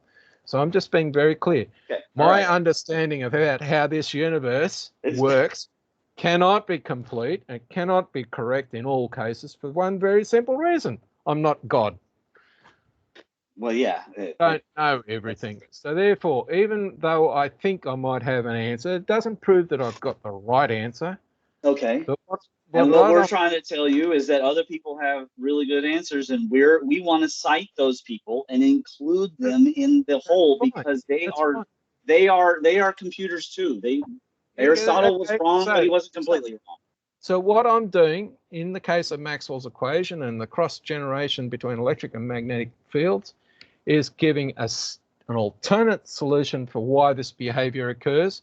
And I'm being told that I don't know what I'm talking about by the people. Nobody said that. Nobody said you don't know what you're talking about. But we did say that it is a good thing to cite others. And what I've also said is that there's a whole realm of I am unaware. I created this framework is to give you and others like you tools. That's what I've done. Is there anybody before me that has made the claims that I'm making? Probably, but I don't know. I don't know because it's not possible yet to do that kind of research. There's an entire library down on the campus, and it's a dusty math library. Probably in that library is a text that did the same work that Distinti has done. The difference is that Distinti did it in the age of the internet, and I happened to be there to witness him doing the Vortrix algebra. Somebody in the Patreon or somewhere made the claim that somebody else or a couple of people had actually done that algebra work. But until I go down to the university and like pull the text out of the, and search that dusty library for that work, as far as I'm concerned, he's the first one to explain what an imaginary number really is, as far as I'm concerned. Yeah. Because he's got the work, and I have his text. I don't know if you guys have his text. I'm not disagreeing with Distinti's statement. His explanation of why the square root of -1 can be resolved is comprehensively effective. I did not have a problem with it. And what I'm saying is that the mathematic fundamentalists out there are refusing to listen to the alternate method, and they're dissing it because they don't. Even worse, they would say that his paper is incomprehensible, and it's not. Yeah, well, that's all well and good, but the issue here is they don't want to change their thinking, and therefore they're going to go after the man instead of the bloody maths. I agree with that. See, now we're resonating again.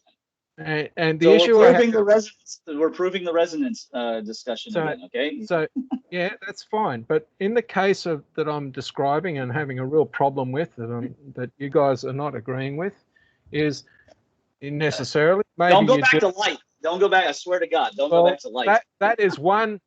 The photon is one, right? One of a couple of things that I have a problem with, right? And we're never going to agree. To be frank with you, I think you have a problem with understanding the law of polarity. I'll just be frank. Well, I think you see it only as a dual thing, and it's not only duality. The polar complete physics does not only see the polarity as a duality.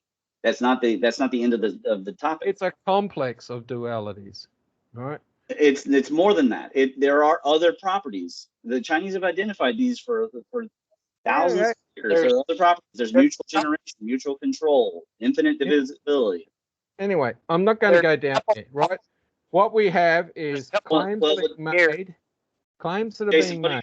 Hold on, Jason. What were you going to say?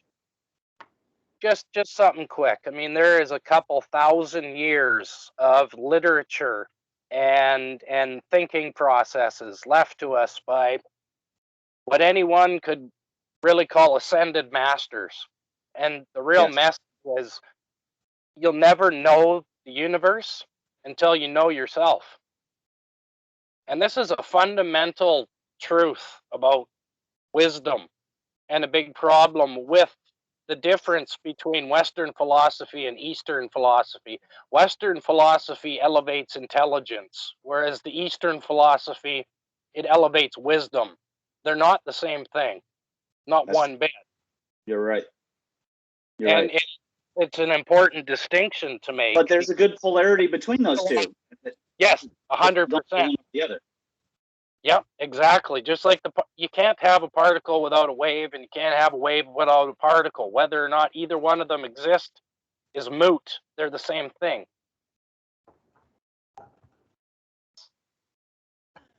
But yeah, that's all I wanted to say about that. Is there is a lot of philosophy about this stuff, and really what it comes down to is if you really want to know the universe, you've got to know yourself.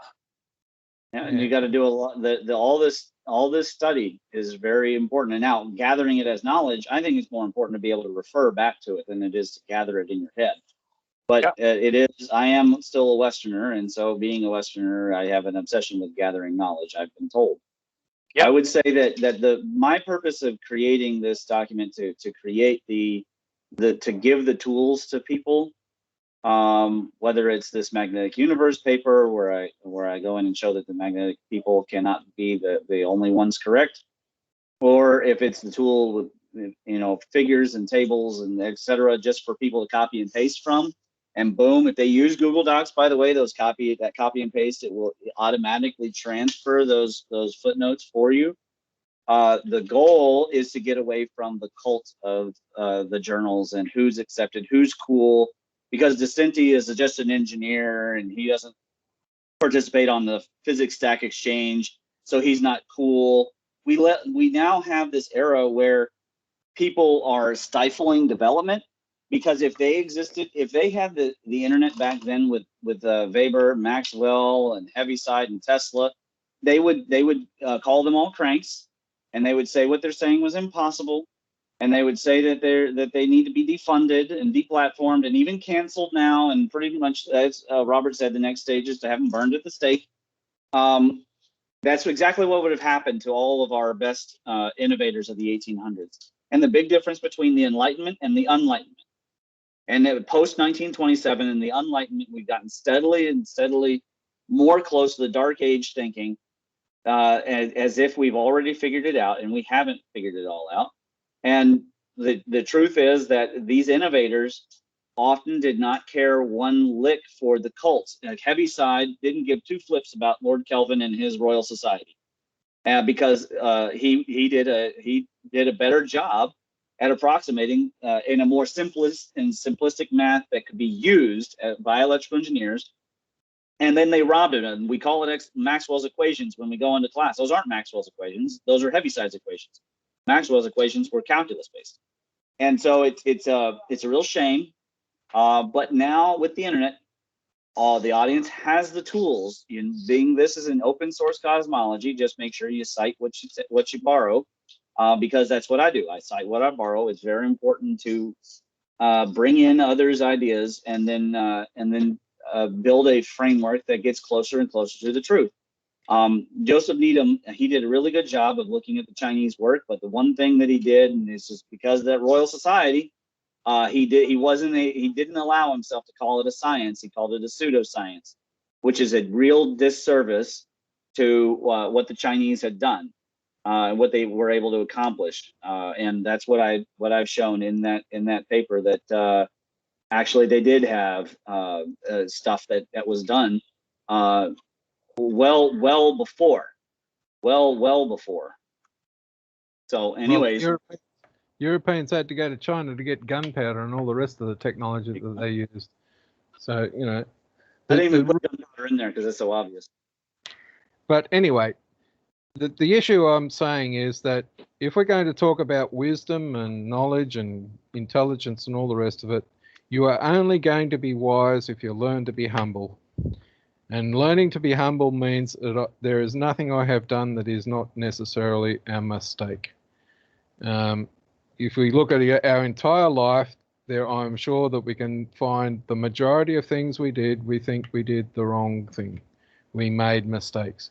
And it's only in making mistakes that you've got any chance of understanding and learning. And the issue I have here is that in 2014, I had the diatribe crap produced by the mass media science industry about quantum physics and all the rest of that bullshit. And I said, rightio, I ran into a guy who was trying to deal with prions. I didn't think there was prions at all, and I read his paper and couldn't understand it. I ran up against common sense science, which explained universal behavior using electrodynamics only, and what I now understand to be mathematics that's incomplete in terms of Maxwell's equations, the standard set that have been appropriated. I read another book that described how you could start with matter and end up with electrical behavior, and common sense science started with electrical behavior and ended up with matter structure.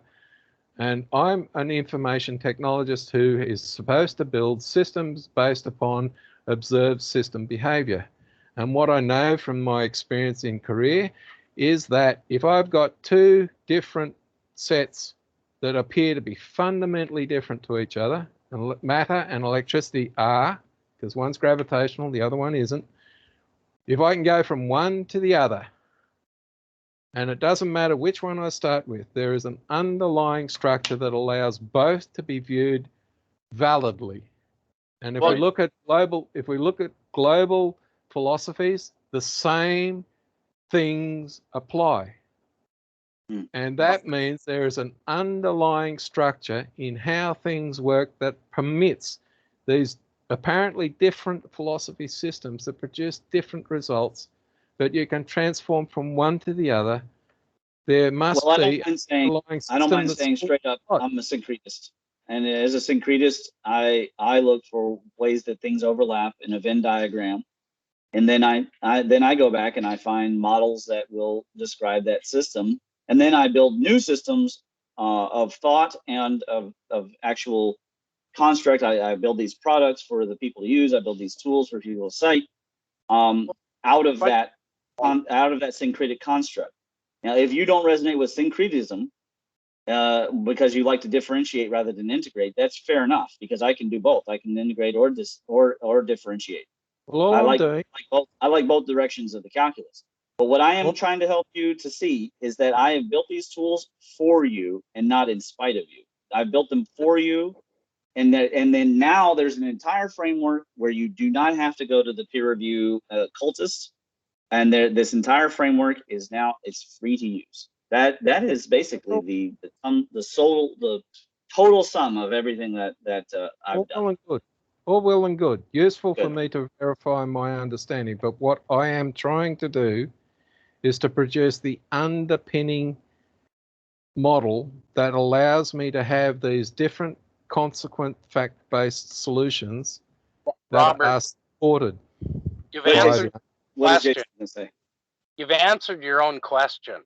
What does E equals MC squared truly mean? It means that energy is inside out matter. It's flipped inside out. The same statement you made about an hour ago. I mean, that's what it means. That's what we're looking at.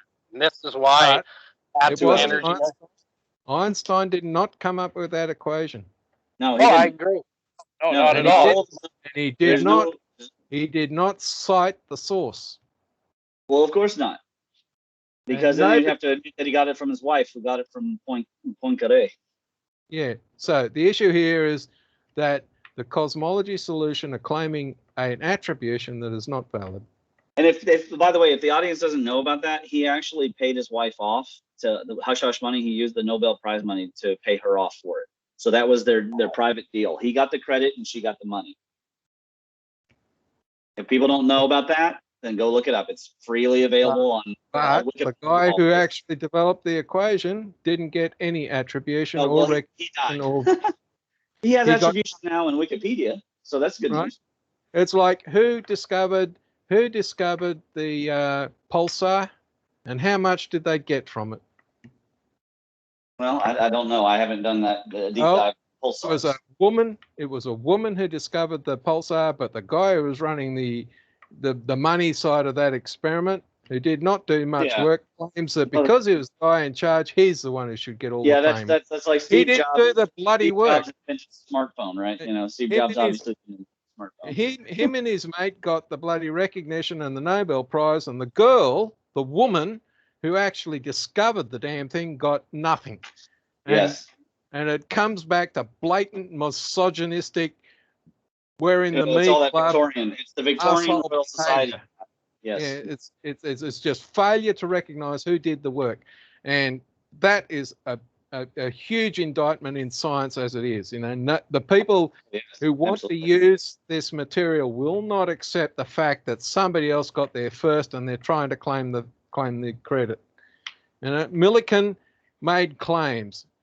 Enraft, who was an Austrian physicist at the time who did similar experiments, but he didn't use oil drops to do it, produced a much more accurate result and was more honest because he included the data that didn't help his case.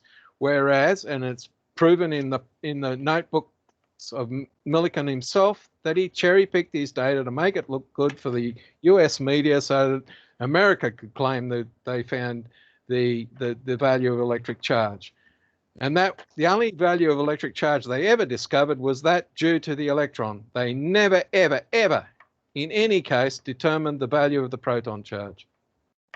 Well, and this is the claim. This is the claim and the experiment that I produced to a group of researchers back in 2015. They went away and they did the experiment, and I now know for a fact that electric charge for the electron is different to the electric charge of a proton, and the fact that there are 3 types of electron and therefore three actual values for the electric charge. The same applies for the proton, and yet the mirror particles that are involved in all this. Well, I'd certainly like to see that work on account of I've been wondering different. But that particular experimental result is not going to be published for one simple reason. It's wrapped up in technology that people want to make money out of.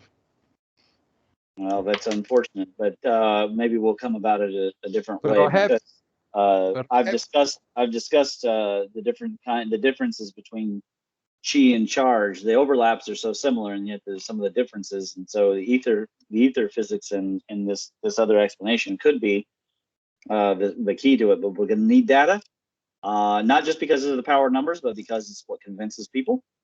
And we're going to need it's going to need to be open source, man. And this is the age of DeFi and decentralization. And in such a case, the divine right to rule is no longer going to be accepted.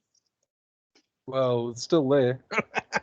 It can still be there. It'll be there right up until the point where we throw them out of their own airplanes or hitch up ropes to their things and use super sport 350 horsepower engines to rip them apart. And they can enjoy their divine right to rule right up into that point. But that'll be what I said earlier, right? The theory, they can live by any theory they like until the collapse of empirical reality happens. Well, my claim is the environment will get them anyway, and we don't have to do much. Well, I would prefer us get them before the big G here steps in. To be honest with you, I would prefer that we do it. But we don't know the interaction of heaven. Most of the time, heaven wants us to be peaceful, and other times it wants to kick ass and chew bubble gum, and we're all out of bubble gum. So we just have to figure that out. We don't know how that works yet. Maybe the universe is driving home that message by having people come up with alternate descriptions. Whether they're right or not is... The meetings will continue until morale improves, as far as I can see. Yeah. But so, I mean, Ben Davison has his speculations, and some of it is right and some of it is wrong. Ken Wheeler has his speculation, and some of it's right and some of it's wrong. And the reason why I can say that with total confidence is, like me, they are finite beings. They don't know everything. Therefore, some of the stuff they think is happening is not the correct understanding. And I'll quite freely admit that there are mistakes. For sure. Check in. Look at we're coming up on so he's already been falsified once here, so we're coming up on prediction falsification event number 2 here. Let's see, when did I publish this? I published this gosh, it's September sometime. September 21.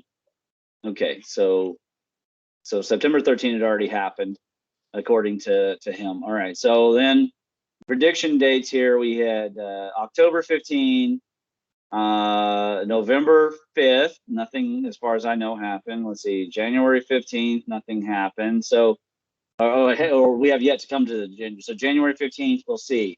Okay, now if he gets 3 data points and nothing's happened here, well, he also would have been struck, according to the increasing relative velocity, we would have been struck November 12th there. So that's actually 3 days have happened, and the 4th date is coming up, and then we have April, and that by the end of April, we'll know whether or not Ben is wrong with his prediction of the current sheet, that we're flying through a current sheet, and it's going to cause all these flares.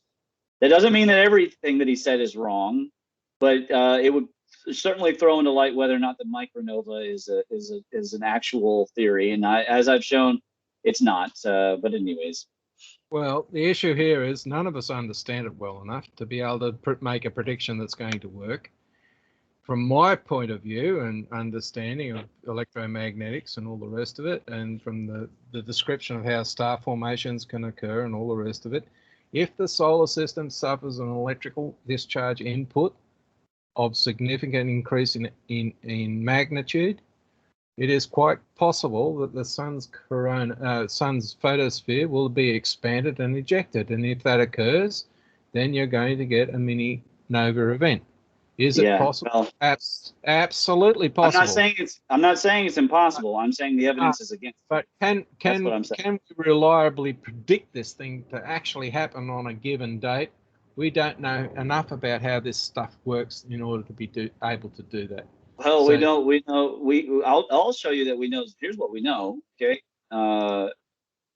If you open up, oh, sorry, this is the wrong paper. That's Shamash. Okay, and I've got this up on ResearchGate. Okay, that means that I even think of it as having better data than the typical stuff I put up on academia.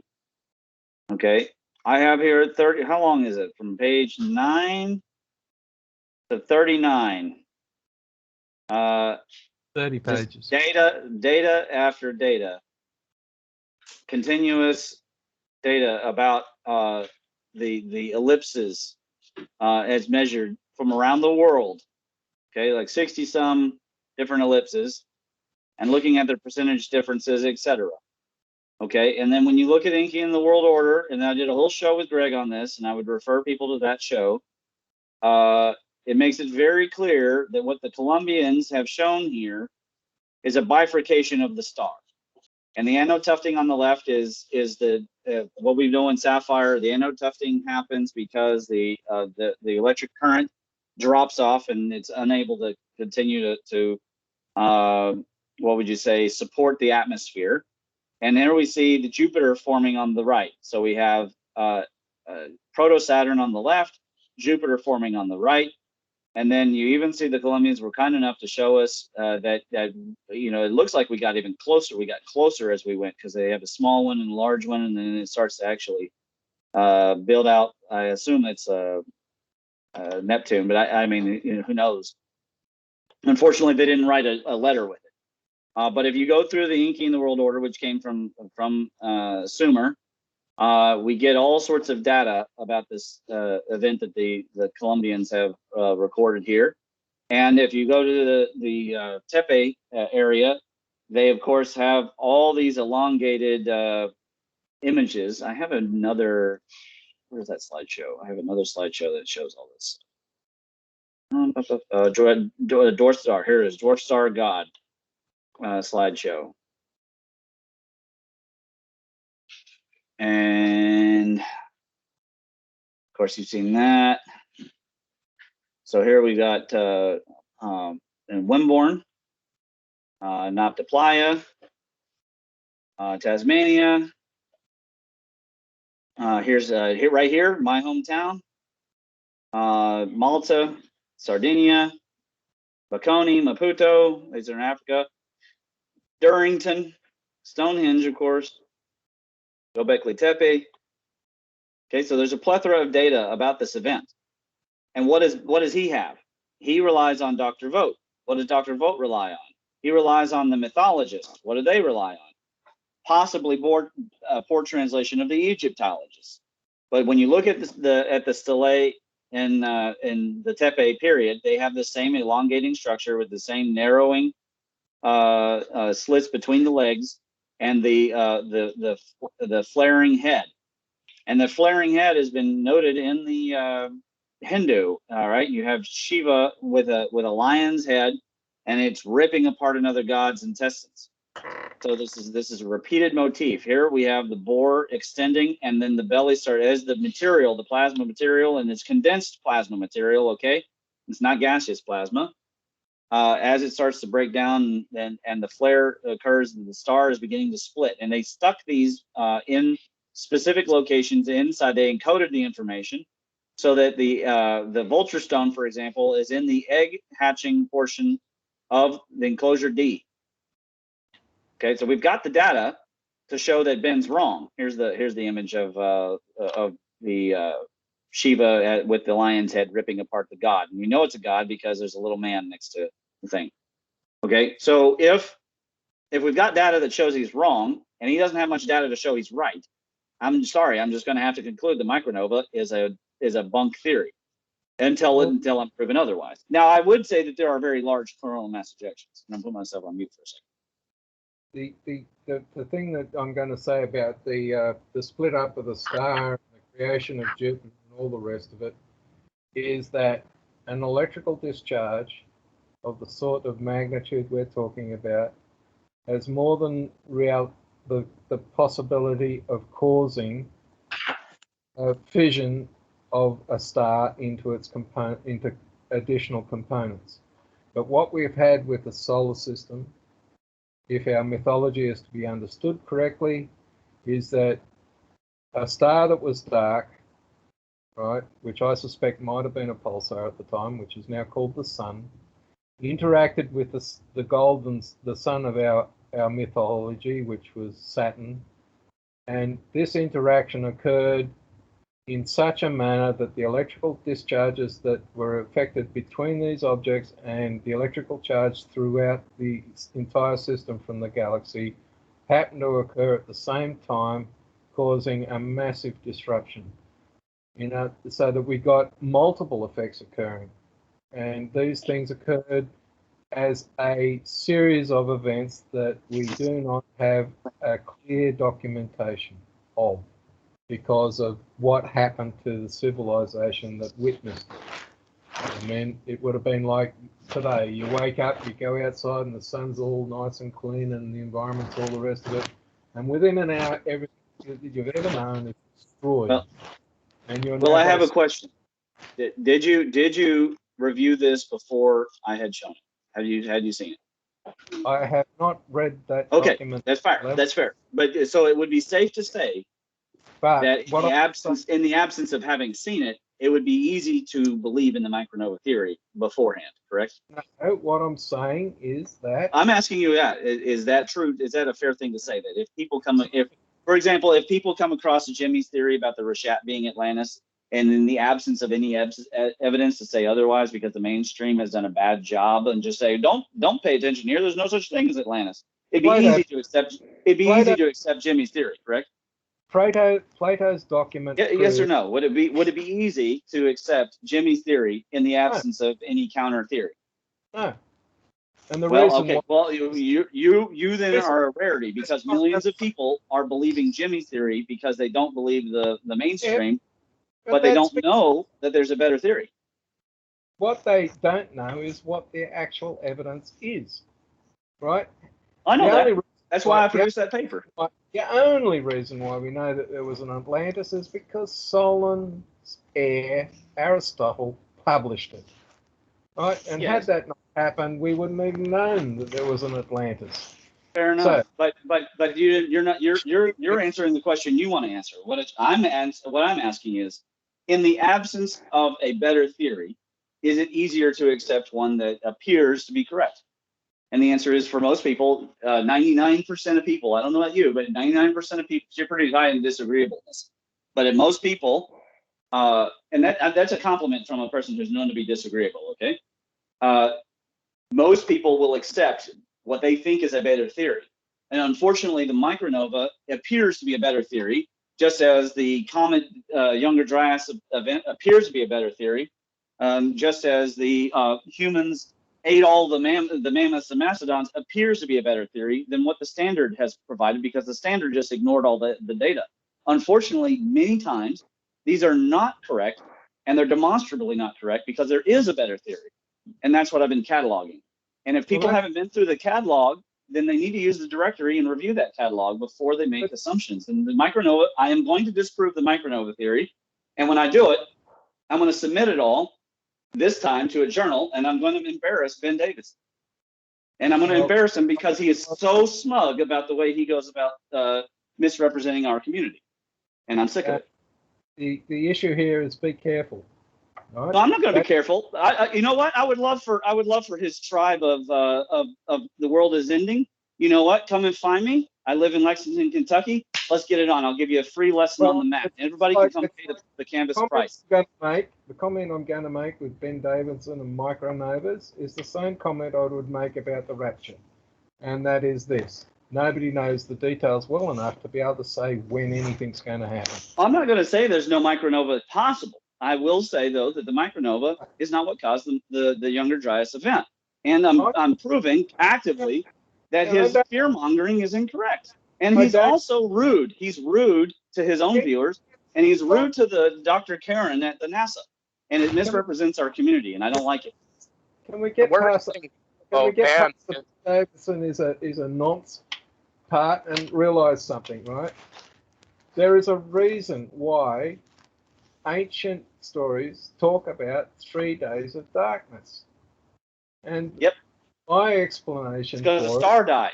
A star died. Well, that's one way of doing it. Or the other alternative is a mass of material was ejected such that all the light from the star that was still there was obscured. And you agree with the Sherlock Holmes theory, right? That you have to include all the data. If you go through all my work, you cannot come up with a micronova. Okay, but if you, that's what I'm just letting you know. It can't work. Right. 3 days of darkness with a solar mass ejection means that within 17 hours from the sun, if that's what's going to be occurring, that we will expect to find rocks falling out of the sky onto our heads that weigh 100 pounds. Now, if that happens, it's not going to be a good day for anybody. But the question is how often does that occur? And what's the data to show that it does occur? Yeah, this ground has all been covered. The difference is they haven't covered my ground. Well, they don't want to. Well, I know that. They've got a belief. I'm telling the audience that I'm willing to put it on the line. And I'm willing to sometimes be in support of, say, Dr. Karen at NASA, because they're at least pursuing, some of them are pursuing a better model of the world, a better model of the universe, a better model of history. Some of them are. And those people are my allies, whether or not they are in the mainstream, right? They can be in the mainstream, they can be in the alt stream. It's sort of like, I think that there are French people, there's certainly people in Hong Kong that are more American than Americans are. And so I'm in support of those people. And I'm in support of anyone who's pursuing the science irrespective. But I am not in support. I don't care that Ben was wrong. That's not the big issue. The big issue is the way that he goes about fear mongering and telling people, and then trying to stick his cult of fear upon this doctor, which is exactly what he was doing when he put out her name. It was a kind of a professional doxing. He knew that his followers are so many that they would flood her with emails and some of them are going to be threats, and some of them are going to. It's irresponsible. It's disgusting, and honestly, I wouldn't mind a debate. You say be careful. I wouldn't mind a debate, Ben, on any stage, at any time, at any day of the week, day or night. Ben is afraid of me, so I know this. Ben is like Donald Trump. You've got to accept responsibility for your actions that cause people to do stupid and dangerous things. Well, that's not fair to Donald Trump, because he got up while it was happening. He got up and actually told people to go home. That's not fair. That's the media twisting that whole thing. The FBI honey trapped those people and guided them in. There's a plethora of evidence showing these people followed the ropes. They were told by officers they could go places, and so they assumed it. Only about 3 or 5 people were acting with bad faith, and those people have already received their due punishment, because they were held without due process in prisons for months at a time with no charge. And it's reprehensible the way the government's acting, because those buildings are owned by the people in the first place.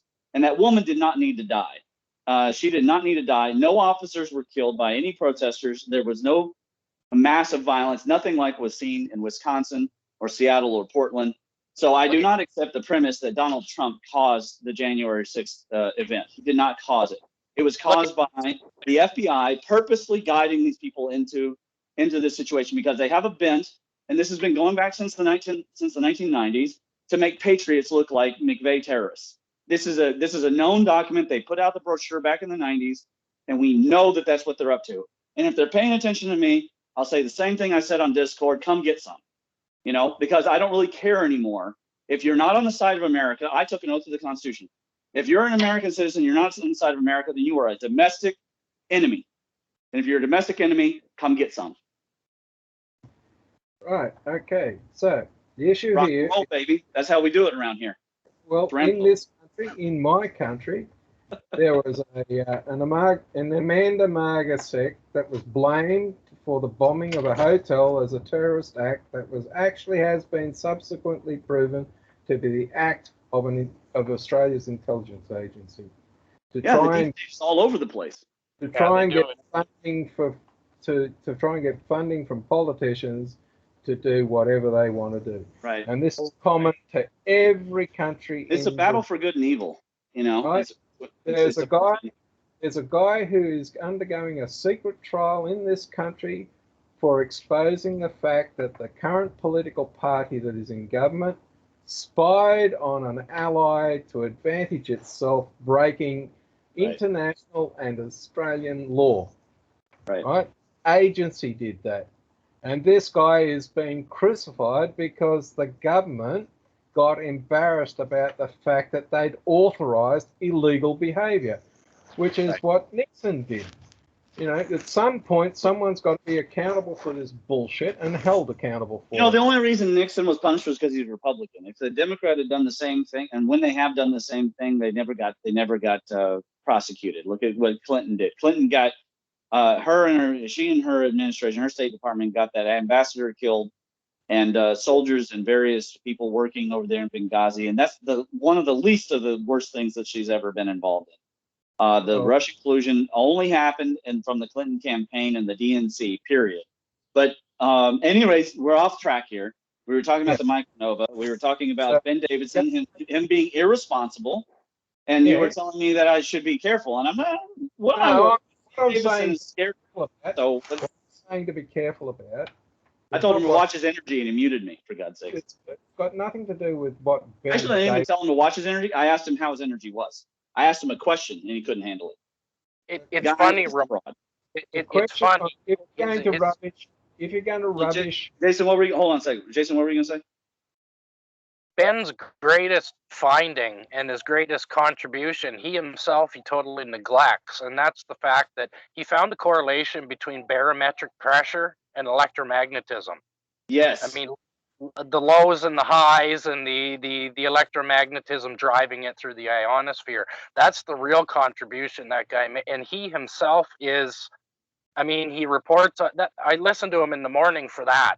I want to know what's going on with the barometric pressure and the electromagnetics of the space weather, right? But he's the rest made this statement many times. I don't know why he doesn't produce a paper on it, because I would cite that. I cite his work. Just because I don't like his personality doesn't mean I won't cite his work. Right. Yeah. So I don't have a problem with going over him about the consequences of his behaviour. I don't have an issue with that at all. What I have an issue with is saying that the speculation he has is rubbish, because the micronova speculation is rubbish, and that's only because it's not his fault necessarily. It's just that he won't read my work because he's jealous. The issue here is that your refutation of his claims, would they still stand up in the face of all the evidence? And remember, we don't have all the evidence of what can actually happen. No, you have it exactly reversed. I have more evidence than he has, and his theory cannot support all of the evidence that I've presented. What? Period. But on top of that, he hasn't been able to make predictions. This is the difference. When I started, I made the prediction that the Younger Dryas event could not be caused. The Carolina Bays having nothing to do with an impactor in Michigan. Okay, I put out that paper, and then factually they found the impact in Greenland. So Zamora was immediately debunked. Okay, and then I have a series of debunkings of that entire theory, and I'm going to produce that paper. Zamora's on the block. I only went after Jimmy because he went on Joe Rogan podcast and misinformed millions of people about the Rishat formation. And then I time-stamped it, and I did a 51-point takedown, made 51 plus points, because obviously sometimes you make more than 1 point per timestamp. Okay, and I feel sorry for Jimmy because he went on there and made a fool of himself, and I really like Jimmy. I'd like to take him out for a beer and thank him for his service. So Jimmy, if you ever get this, I'd like to thank you for your service. But you went on there and made a fool of yourself because the Rishat formation cannot be Atlantis. In 0 cases out of 1,000 simulations, it will ever be Atlantis. I don't care how many times you spin it. It will never, ever be Atlantis. And so I feel bad for him, but at the same time, if you're going to go out on a limb and make a fool of yourself, and that's what Ben's done. The micronova stuff is foolish because it does not support all of the data. It doesn't mean there can't be a micronova at some point, but that is just not what happened. There was a flare, and Cardona went over this. There's an entire book called Flare God. Cardona went over this. The star we had flared, and it flared because of electrical stressing. I've got a question for you, Ramon.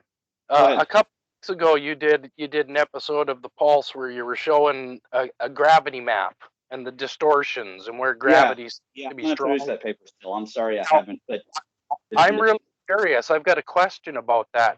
Has anybody ever taken into account the barometric pressure above those gravity distortions? Like while they're gathering the gravity evidence? Exactly. I'm gonna guess no. I'm gonna guess that I'm gonna stick my head out and say that there's almost zero likelihood that they were taking barometric pressure measurements while they were doing those gravity measurements, because they have a disconnected science. Why would they do that? I don't see why they would even do that. I agree with Ramon on that, but for Ramon, if you're going to go after this micronova event, there's a star that regularly novas, and it's been recorded throughout history, and unfortunately I can't remember the name. And the question is, what is the, according to standard mythology about the cosmos, propagated by modern cosmology, there's supposed to be a gravitational collapse that is causing a nova event. Yeah, that's ridiculous. Well, for this star to be doing that, the star would have to be compressing and decompressing on a regular basis. And that's ridiculous. There's no basis for that. And for what reason would that occur? Because these gravitational collapses. Donald Scott's transistor sun model is obviously superior. So I don't see why I have to deal with that. All I'm just saying, Dryas has nothing to do with the micronova. The Younger Dryas has nothing to do with the micronova. Settle down, Ramon, and listen to me, please, because I'm trying to help you here. Right. So we know the gravitational. We know the gravitational model for novas is not correct because we've got an example that doesn't do it. Correct. The second problem is that we have an alternative description as to why stars work, and it's an electrical discharge process that, you know, basically causes the star to melt, for want of a better term. It just gets so overloaded, there's just got to chuck away mass to or I mean, atmosphere. that doesn't seem to be what the evidence shows happened in the younger dryas. And I can step to this. Yeah, I don't have a problem with the younger ahead. dryas being produced by an electrical stress event that caused the star we called Saturn, that we now call Saturn, to fission and produce other planets. And I don't have an issue with any of that. That's a different set of circumstances. Okay, what I will say is this: if the solar system was to suffer a massive rise in the electrical discharge current, if it was to climb a couple of orders or 3 or 4 orders in magnitude higher, we are going to get a flaring event on the sun to deal with the electrical stress of that overload, and it will eject a massive quantity of the solar atmosphere into the solar system. And for all intents and purposes, it's a nova. It won't be a micronova. There's no such thing as little nova. It'll be a disaster. It'll be an actual nova. Yes, correct. Yeah, right. But whether all the planets get totally wiped out according to the cosmology theory that seems to predominate is another matter entirely. There's no guarantee that the solar system will be obliterated because the sun undergoes an electrical discharge. That's right, because we already had this situation and we weren't destroyed. In fact, humanity lived. I want people to listen to me now, people, whoever's out there, okay? They've been scaring you with movies that started even before the 2000, and they had the 2000, they had the 2012, and Ben Davidson keeps, you know, trying to make the money, pumping up the people with the fear of the event. Humanity has survived. It may not be very pleasant, and living in caves would certainly suck. The elite have already got their plan, right? They have a huge mountain, you know, that's been mined out, and they've got probably mansions built in it, and Wi-Fi, and everything else that they feel that they'll need, and all the money or the food that they'll need. But humanity as a species will survive because we've already been through temperatures way higher, temperatures way lower, water way lower, water way higher. We've been through all of that, and humanity is still here. And even if we were not a species, our consciousness would likely continue because there's some evidence that the consciousness is a emergent property of the universe itself. So people have no fear in that direction. But I would say that we got to pay attention to the fascists, and we got to pay attention to the motions of things that are happening right now. And so I wouldn't say have no fear at all. I would certainly say, though, if somebody's going to tell you, eyes open, no fear, and then all they do is sell a bunch of fear, that person's probably very close to a charlatan. Right? So, you know, I'm just saying, you know, now that means science is wrong. No, that doesn't mean that science is wrong. What makes the science wrong is when it makes bad predictions. And that's what my paper is showing. I've put in the dates, if he's correct, because he's put in his videos, oh, it flared here, it flared there. So according to the relative velocity, if we're going through a current sheet, we should see flares on those events from those bodies. If they flare on or around those days, then I would put out a paper and say that he was right. Because you know what, I like the current sheet theory. I like the current sheet theory, but I think Jim Winninger is probably more correct. If the sun is going to flare, it's probably going to be an account of us rotating around the local chimney and having an induction. Yeah. Well, the comment I'm going to make is we've never left a current sheet in the first place. So how the hell do we suddenly go through a new one? Well, I don't know. These Muska sheets and various sheets that they've discovered in space, these are facts.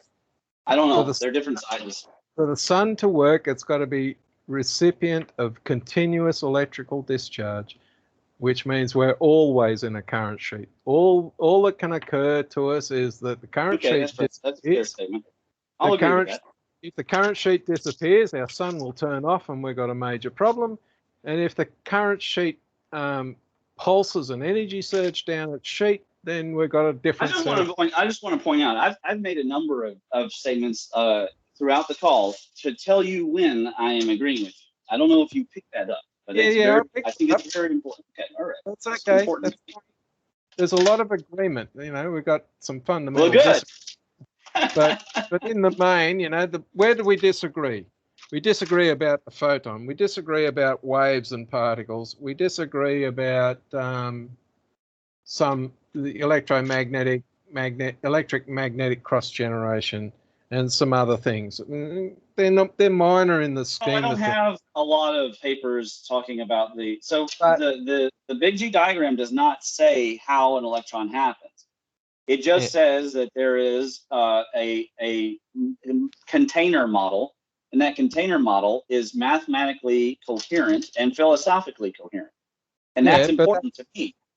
But the mathematical model that supported Platonic astronomy was also coherent, right? It's just that the model was wrong, and therefore we can make the mathematics work for anything. Well, I don't know. The SAM people seem to be showing it to be Platonic to be important. I don't know what you're talking about specifically. What I'm but saying, I am a structured atomic model person, by the way.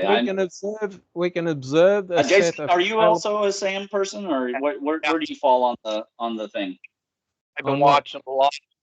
Dr. Edo Kale and his work. No, it's quite important. And the next step, maybe not the whole picture, might not explain the universe, but it's the next step. It's the next evolution. I think it's the next step. And I'm not saying, though, that means that Weber's model is the wrong step. I'm just saying that I feel like, evolutionarily speaking, I've included the Weber on the atomic model page, but I feel like the SAM people are the next evolution, and they're going to create the three-dimensional periodic table.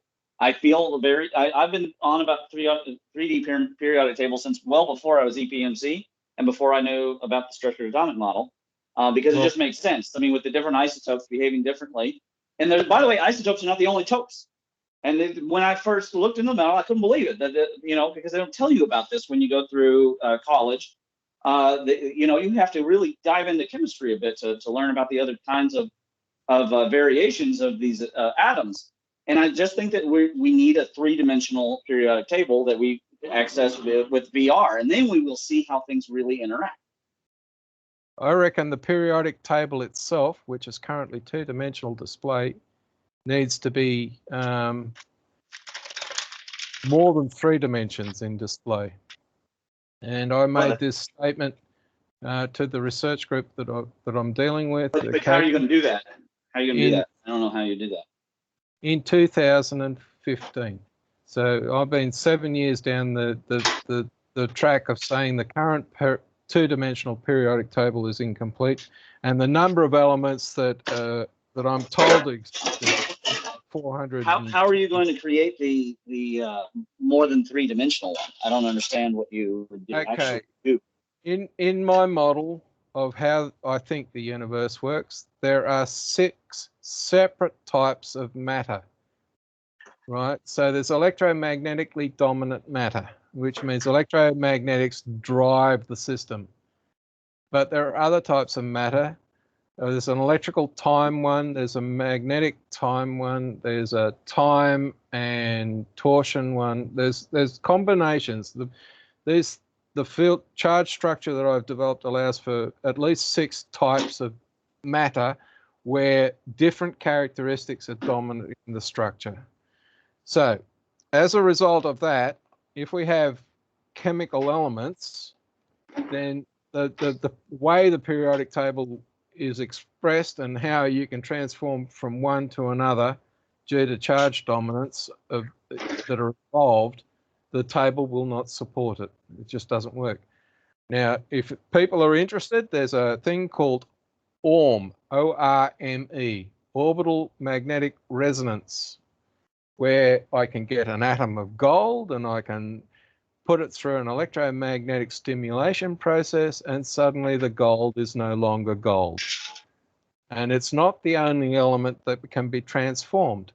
And some of these transformations, when the gold is transformed, it becomes lighter.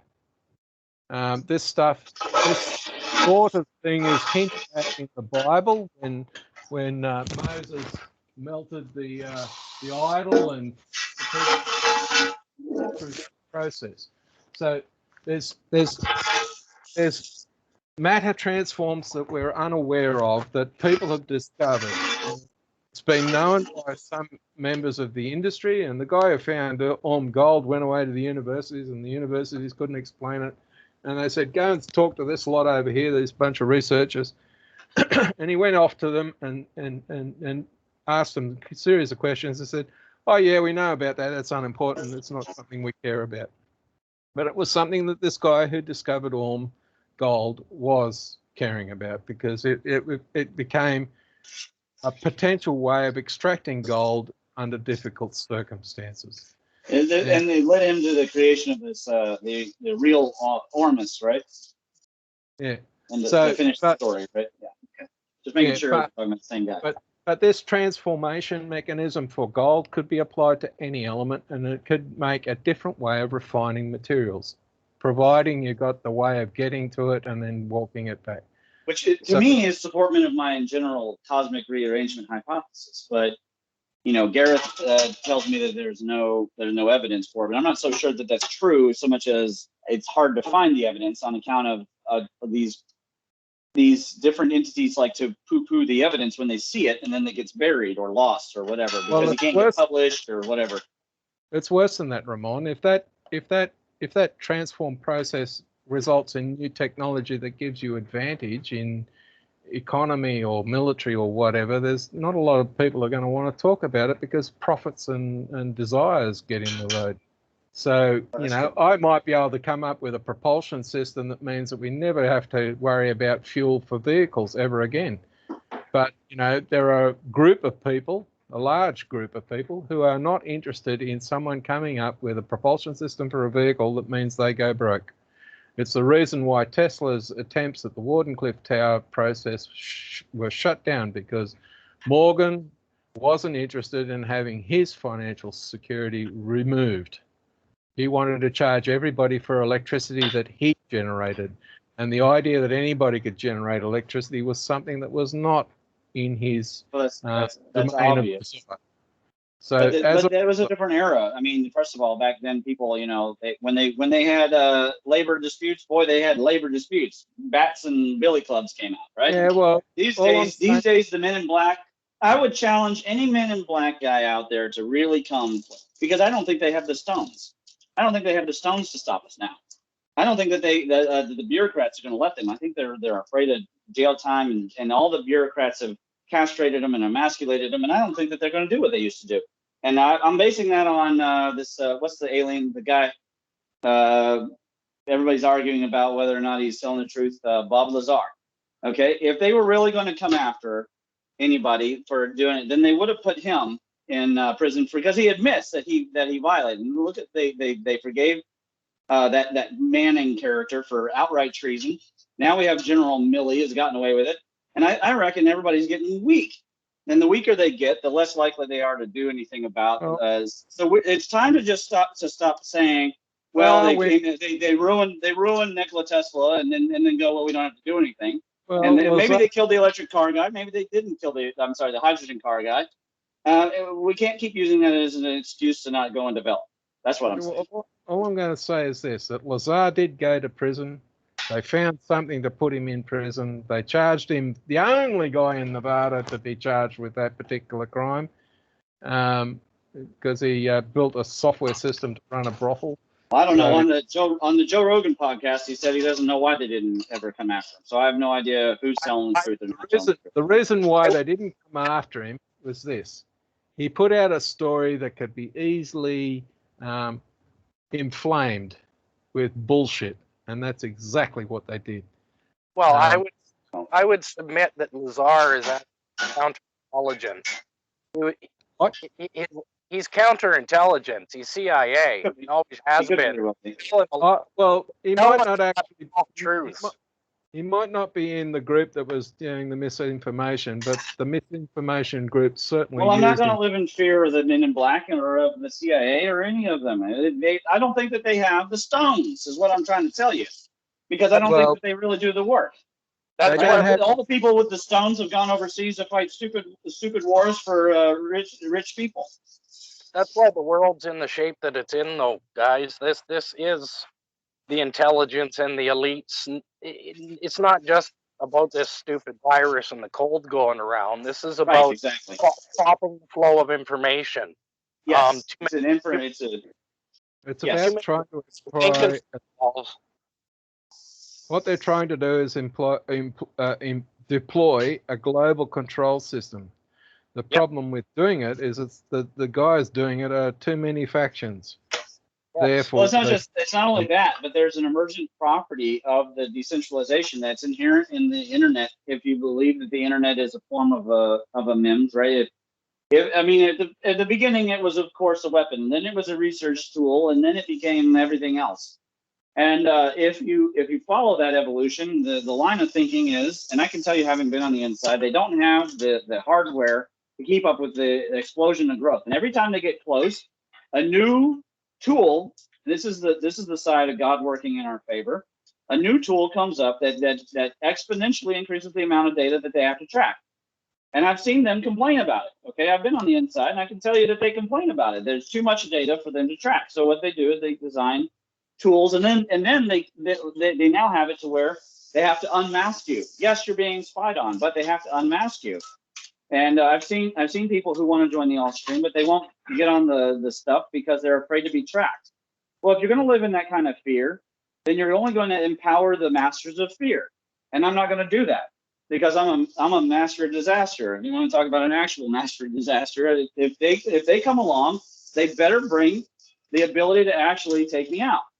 And I'm not going to live in the fear of these fascists.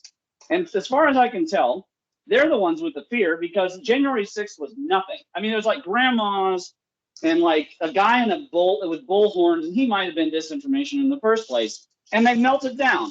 What would they do in an actual civil war? They would cower in fear of guys like me because I'm not going to pull the punches. And so I'm not going to live in fear of the men in black or whoever else. We're going to develop this, and we're going to develop, and we're going to win. And it's going to be like D-Day. And we're coming, we're storming the beach. We're going to get to the other side, and we're going to have energy for everybody. We're going to have space travel. Whether or not we go faster than light, I don't know. But we're going to settle space. We're going to save the species. And we're going to survive through whatever climate change happens. And there's just no other way through it. It's the trenches. Now, I might not make it to see that day, but somebody will, and my work will. And that is what's important to me. And I'm just not going to live in fear. So Ben, in his message of fear of the micronova, can stuff it. And he's not even right in the first place. That's my point. Anyway, now you see I got hot. That's what happens when I get hot. This is me having a micronova. So when you do over this micronova issue, just remember there's a star out there that you need to include in your rebuttal, and be a little bit careful how you go about it. So, you know. Well, I'm just using the dates. You know, the dates is there. I mean, if there's a flare on those days, that'll be interesting. But it wouldn't necessarily support what he's saying, because he said that the planets were flaring. That's what he said. I didn't say it. He said it. Why do I have to be careful? I don't have to be careful. I'll just put out the data, and then the audience can decide for themselves. Is he selling a box of rocks, or is he not?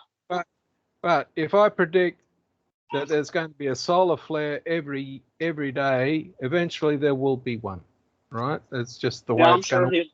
I'm sure Broken's clock will be right twice a day. Yeah. And if I make the prediction that the rapture will happen, and assuming that it will actually happen, one day I'm going to get the date right. Now, the question is will I get the only date that matters? And the secondary issue you're dealing with is this desire to have a dictatorial global control system has never worked in the whole of history. That's right. It works for the short term, but never the long term. You had the history of of communism in Russia, which failed after 75 years or thereabouts, and Putin's tried to put it back in, and it failed. Apparently, it doesn't dawn on the useful idiots that are existing now. They get together in groups, and they plan out ways to extort the deaths of questionable black men who have been involved in crime, and then laying out bricks, and they get paid by Soros and pat themselves on the back. And you know what? Those people, they can get together. This has been shown. They can hand out illegal weapons at park benches and get caught on camera, and some of them will get prosecuted and some won't. But the question is, are they going to stand toe-to-toe with the patriots? Whether you're an Australian patriot, a French patriot, a British patriot, or an American patriot, they going to stand toe-to-toe? And the answer has been no. They're a bunch of cowards that hide behind masks. And I reckon that everyone that's like them, from the useful idiot to the elite zealot at the top, whether it's a politician who just loves their COVID power, or the actual pedo elite at the very top, or the alien overlords. If the alien overlords are really there, let them come and beta ray me, because otherwise I reckon they're cowards. The only thing that I think is worth being afraid of at all could be a misappropriated AI. And I'd like to know, is that robot going to be good enough to beat me in a hand-to-hand and or other martial environment? I doubt it, at least for a while. So I'd rather work with the AI and work with the tools and work with things and not live in fear of that stuff. Well, awareness for sure. But I don't think that it's worth being afraid of. I think that it's all become a big tool of fear. And I'm a big fan of the statement, there's nothing to fear but fear itself, personally. That doesn't mean, though, that I don't promote an awareness of it. I mean, people need to be aware of the new Cold War, because you're in it whether or not you want to be aware of it or no. I've had people argue about it, and I'm going, you're already in the new Cold War. It's already happening. I think most people are becoming aware of the changing social media environment, and the censorship is part of some kind of grander scheme. I could be wrong, but I think most people are becoming aware of it. A lot of people are leaving. I've had many people tell me they just want to leave, that they just want to quit the modernity. I don't think that's a solution. It might be a solution for the individual, but not for everybody. But anyway, I'm not disagreeing with that. All I'm saying is that this attempt of social control is doomed. Now, whether yes, it gets, I think so. Whether it destroys itself internally or whether a natural disaster comes along and just makes it irrelevant is the only thing that I really care about. You know, which one's likely to happen. But do you believe that it's an emergent process, or you think that the data construct of the universe is interacting with our minds, and that's what the whimsical philosophy suggests? I think it's an exercise of polarity discharge. In other words, the control and the freedom groups have reached a point where the polarity is so strong that something's got to give, and you get a discharge. I agree. Yes, I agree. So, and I'm on the side of alphaism. and the simple fact is, the result will be a balanced system. Control guys are going to lose. Jason, were you going to say something? One thing to remember, just in the last moments of an animal's life, and I look at the system as an animal. In the last moment of a dying, wounded animal's life, it is the most dangerous. It is kicking, it is flailing, it is flipping to everything it can. And that's what we're seeing right now with the control structure. We're seeing an animal. And you're right, we can make it through, but you got to be careful. You don't want to get kicked, right? No, I agree. No, you definitely respect the wounded animal, or you respect its desperateness. But, you know, there's a fine line between respect, awareness, and fear. And what I'm sick of seeing is everybody afraid. You know, like, oh, they're going to lock it down again. Well, then ignore it. Just go to work. Just run your business. Ignore it. What are they going to do? Oh, they're going to fine me $5,000. So don't pay it. Oh, they're going to put me in an internment camp. So punch them in the face. Oh, they're going to try and shoot back. Then shoot back. Oh, they're going to, you know, I have no guns. Then stab. You know, stop living in fear and empower yourself. Act like a human with some dignity. Okay? Because you're not an animal. You're a human. And if you don't have those abilities, then talk to me, and I will, whoever you are listening in, then I will make sure that you get those abilities. Is Aaron coming or not? Oh. And I will help you to get that martial science, because it is part of the entire polar complete physics. And by the way, it's part of our cosmology, because the Thunderlord was also the weapon of the god, was also the thunderbolt. Sometimes the god was the thunderbolt. And we see this repeated in the motifs in the Disney films and in the movies. I just watched one. What was that? An anime on Netflix, and it was, what's it called? Son of Zeus or something like that.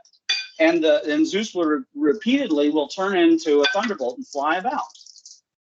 You know, so if this theme is in repetition, where's it coming from? And I reckon that there's a plenty of evidence that that God, and that's why I include in the big G diagram. If you notice in the center of it, it has the Yao symbol, because the Yao is the secret name for God.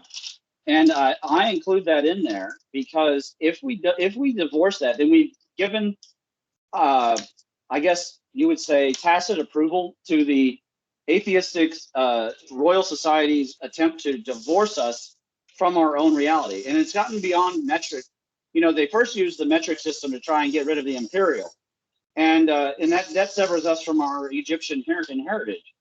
And then they, you know, from there now they changed the definition of the meter so that the speed of light is always true, instead of admitting that the speed of light sometimes changes. And I think it's an attack on our minds and an attack on rationality in general. I think it's part of the entire era of the Enlightenment. But that's my personal theory and that's my personal bent. I'm not going to sit here and write papers about that. It's gone a bit further than that. You've got the metrification of sound. In other words, we do not use the musical scales that were based on harmonics and geometry of the ancients. We've now got this metrification process. If you understand what the imperial measurement systems, the feet, inches, and all the rest of it, we've gone away from that. And what the French tried to do in the revolution was try to turn everything into simple mathematics. And what a lot of people are ignoring of or unaware of is that the definition of the meter was an earth-based measure according to a decimalized system, which is why it was two marks on a piece of metal that, you know, has a problem because metal expands and contracts with temperature change. Now, the issue with the speed of light is that the speed of light is now defined to be. It is a defined measure. In other words, I don't actually have to go out there and measure do anymore. Right. To measure the actual speed. Yeah, I hope the audience heard that because it's an important point. They don't actually have to do any measurement anymore. It's just assumed. Well, now, it's a defined right. constant. May I? It's not constant. Jason, Jason, what were you going to say? I'd like to point out something that seems to be an emergent process, completely unplanned, but really synchronistic. And that's the fact that, like, being a Canadian, I constantly have to go back and forth between both measurements, especially in the construction job that I did. Because we are so close to the United States here in Canada, we get a lot of products from the United States that are all in imperial. Yet my tools that I use here in Canada are metric. Okay, so I've always got to carry imperial and metric, but here's the real funny part, and it seems very synchronistic and just emergent. That's to go between imperial and metric. It's the golden ratio. It's 100 miles per hour is 160 kilometers an hour, and so on. And I don't think that was planned. It's very interesting how that synchronicity emerged. But to convert the metric to imperial and back and forth, you have to use the golden ratio, 1 to 1.6. Yeah, that makes that's very interesting. But the interesting thing about it is you're hiding the actual reality of the universe by doing it. Yeah, so that's true. That's true. It's ignoring the connection of our physiology to the golden ratio. It's a smoke and mirrors exercise designed to disconnect us as a global society from the real universe. Right. And that's one of the things you have to achieve if you want to have global control. But you can't disconnect from the real universe, because if you do, you die. So, you know, this is one of the reasons why I was saying that no matter how much these guys try to implement their systems, they're going to fail. Even if nobody stands up and tries to stop them. Yes, they're going to fail, but they're going to cause a lot of suffering. And that's why I say people got to get marshaled. They got to get angry. They got to get ready to actually do something instead of sitting back and watching them pick on people. It pisses me off. And it not only pisses me off, it's evil. Yeah, but the simple fact is we only learn when we suffer. Well, I've learned plenty, I can tell you that. But that's not. It's But okay if I suffer. I don't mind quit. if I suffer. I do mind if my children are made to suffer. Yeah, Or well, even some random stranger, by the way. I get very upset when I see government picking on a guy because his basketball goal no longer conforms to some arbitrary rule that was invented yesterday, and the goal has been there for 40 years. That bothers me. And as an American, I'm not going to put up with it. Yeah, well, and I'm advocating that Australians and British and Canadians and them that they stop making excuses for it, and they start actually saying, "Hey, I'm gonna put a death adder in your bed or whatever." Well, there's ways of dealing with the problem, and you know, sometimes you need to kill people, and sometimes you don't. Well, we're waiting right now. We're on a holding pattern because obviously they were waiting for a situation like January 6th to try. And I told people this, and I told people why we should wait. And people have said, why should we wait? They've already crossed the line. I said they've crossed a lot of lines. They haven't crossed the line that apparently wakes up the other half. And until they cross the line that wakes up the other half, then we have an issue. And if that apparently that doesn't include post-birth abortions and it doesn't include perverts, grooming children yet. And it doesn't include men beating women, literally physically beating them in mixed martial arts matches. I don't know where that line is, where the other half kind of wakes up. But when it happens, then we can all move together as a unity. And if it doesn't happen in time, then the one half, the side that gets things done, is going to have to get things done. And then we can't make excuses about it. We can no longer just sit back forever and go, okay, well, this is okay, and this is okay. It's fine. It's all fine while the house is burning. And it did start with the cosmology. It did start with the sciences. It started with the lies, not just the Royal Society, but a lot of different, like the archaeologists. You know, they took the Darwinian theory to an extreme. And Darwin himself was sitting there going, well, I'm actually a believer in God.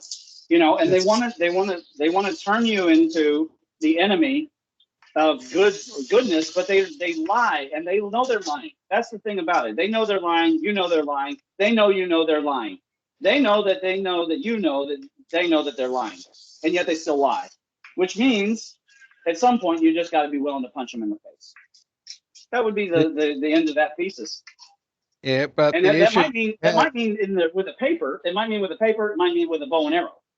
It might mean with a billy club. The issue that these guys are trying to achieve, the result they're trying to achieve, is that when the event occurs to cause other people to wake up, the majority to wake up, is that when they do wake up, that they're standing there confused, not knowing what to do, and they're going to try and capitalize on that circumstance. But even then, it's a solution that's going to fail. It can't succeed. Dictatorships do only survive as long as the guy who's there at the top who's forcing things to happen is still breathing. And, you know, Stalin died and his dictatorship went with him. Hitler died and his dictatorship with him.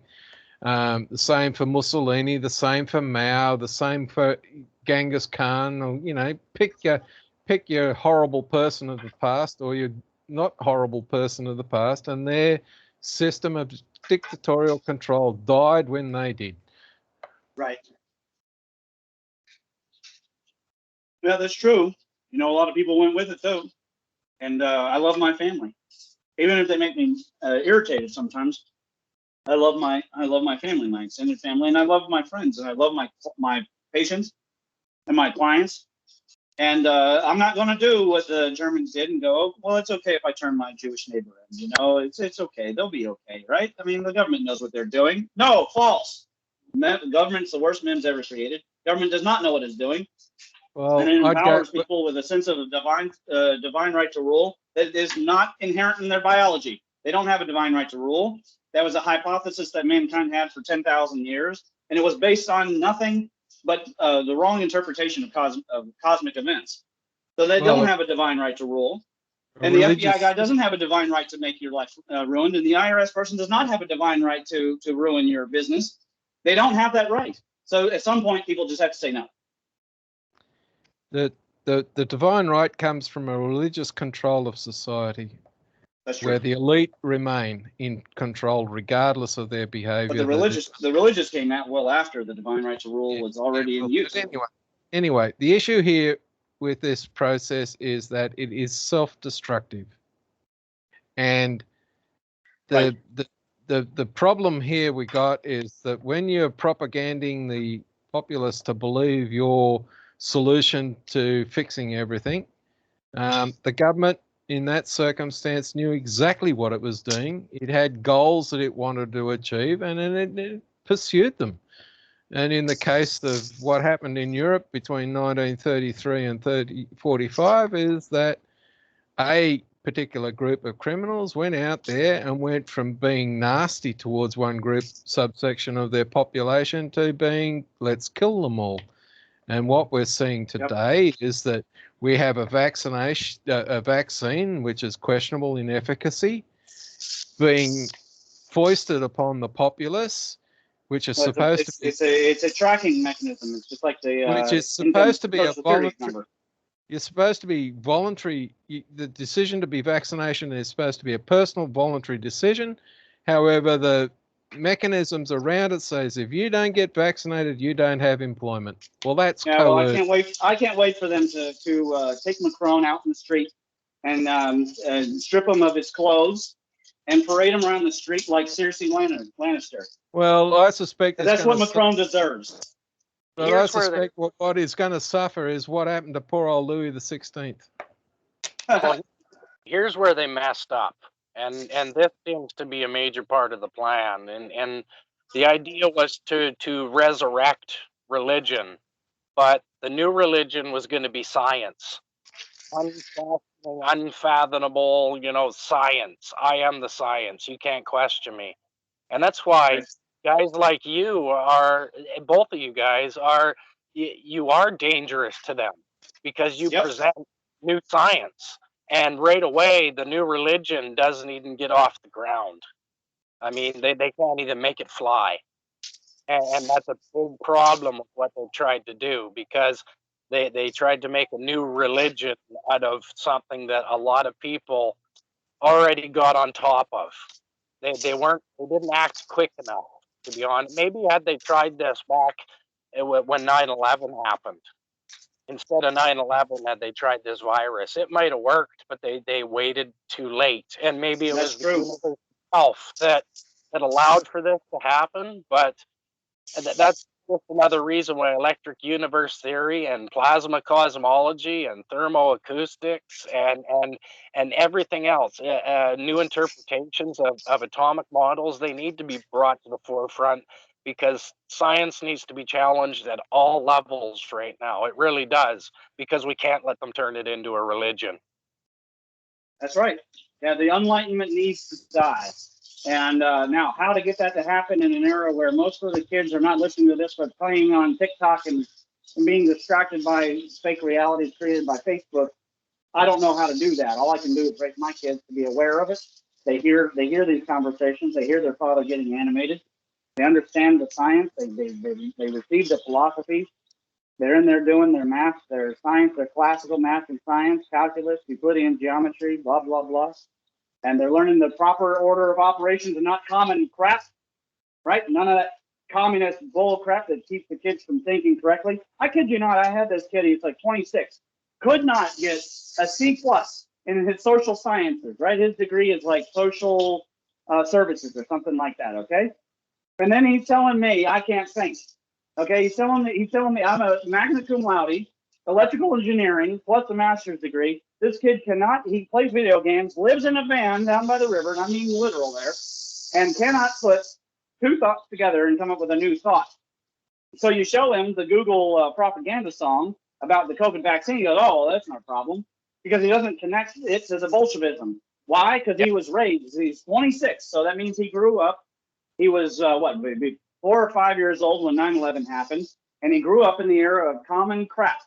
And because he swims in a sea of communist propaganda, he doesn't see the communist propaganda. And so, kids like this, they've got to be taken to task. We can love them with what they've had kids love their whole lives. They've been allowed to be told that the beta way of living is okay. It's okay to be extremely overweight, and it's okay. You know, your image is okay. You'll be okay. Everything's okay. But it's not okay, right? It's the death of the species if you do that kind of thing, and it's bad for children. So we have to be willing to stand up and say no. We have to tell these kids no, and we have to say no. There was an entire history that whether or not you want it to exist, it did happen, right? I mean, the natives really did slaughter each other in droves. The Mayans were ripping, or I'm sorry, Aztecs were ripping out hearts when Cortez showed up. It doesn't matter if you like Cortez or don't like Cortez. That's irrelevant. What's relevant is the fact that you would not exist if Columbus hadn't settled, and hadn't done what he did. Whether or not he was right is irrelevant. Your life is completely dependent on the fact of the age of exploration. And the age of exploration and the Renaissance directly created the age of the scientific revolution, the industrial revolution, and the Enlightenment. And if without those things, you and your internet and all the things that you love, your video games and your Java, Starbucks, whatever it is, would not exist. And if you don't like our culture and you think that we're appropriating your culture, well, that's some nonsense. Why don't you just get off the internet, get off electricity, get off of math, and see how your life goes? Because then you're going to find out how Mother Nature really thinks about things. And so, we have to say no. And this is another thing is that people don't realize about setting boundaries. You have to say no sometimes. And you're going to hurt some feelings. You're going to break some eggs. It's okay. Just because it's social media, I don't mean to hurt Ben Davidson's feelings. Apparently, all I had to do was ask him how his energy was, and that hurt his feelings. But, he doesn't seem to have a hard time insulting his audience. And the same thing with Zamora, okay? I don't dislike Zamora. I dislike Zamora's theory. I dislike it because it's wrong. It's demonstrably wrong. It's so wrong, it couldn't be, it's almost right there with the uniformitarian theory. And if we go supporting it, like Graham Hancock refused to read my work because it would take effort. But really, the real reason was that he's afraid to be Velikovsky, right? And that's living in fear. What's the point of that? If there's a better theory and you're on the wrong train, admit it, or at least review the information and see what is going to make more sense. This guy at Uncharted X, I think that they do a good job of looking at archaeology. However, they don't seem to want real answers. You give them answers and they get angry. What's the point of that? You give them answers and they get angry. So, it's a shame that they would pick on Rick, but Rick was just giving them information. They just didn't happen to want to hear that information. Yeah, well, and that's okay. The thing they're objecting to is this. They're getting answers that disturb their desired belief. Right. And when someone's desired belief is challenged fundamentally, then it's not going to go down well. And we get, the witch trials of Salem and the witch burning in Europe and all the rest of it. So this stuff is not new. It's been going on for a long time. The only reason why any of us are here talking today is for one very simple reason. Our ancestors survived. That's right. Right. And also, some very great men did bad things. Oh well. What can you do about that now? Nothing. Nothing. You try to erase the history, and it just repeats itself. So don't do that. Learn from it. Don't tear down statues. Put up more statues. Yeah. If the feminists don't like the male society, you know what? Go build one. I'd like to see you actually build a banking system and electrical grid, and then we can all have more. If you want to have more, don't tell me that I have to have less to have more. That's not going to work. I'll decide if I want to have less. I don't want to have less. I want to have more of the science. I want to have more of the opportunities. I don't want to have less. It's not going to work. We got too many people on this planet. We need more solutions, not less. We need more sciences and more green energies. We don't need less. They're wanting to get rid of natural gas, okay? And they're being told that they want to get rid of natural gas by people who happen to make more money when there's scarcity of the natural gas. And these people are too dumb to put two and two together. You have to tell them no. You have to say no. Climate change has nothing to do with carbon dioxide, and it never did. And if they don't like it, too bad.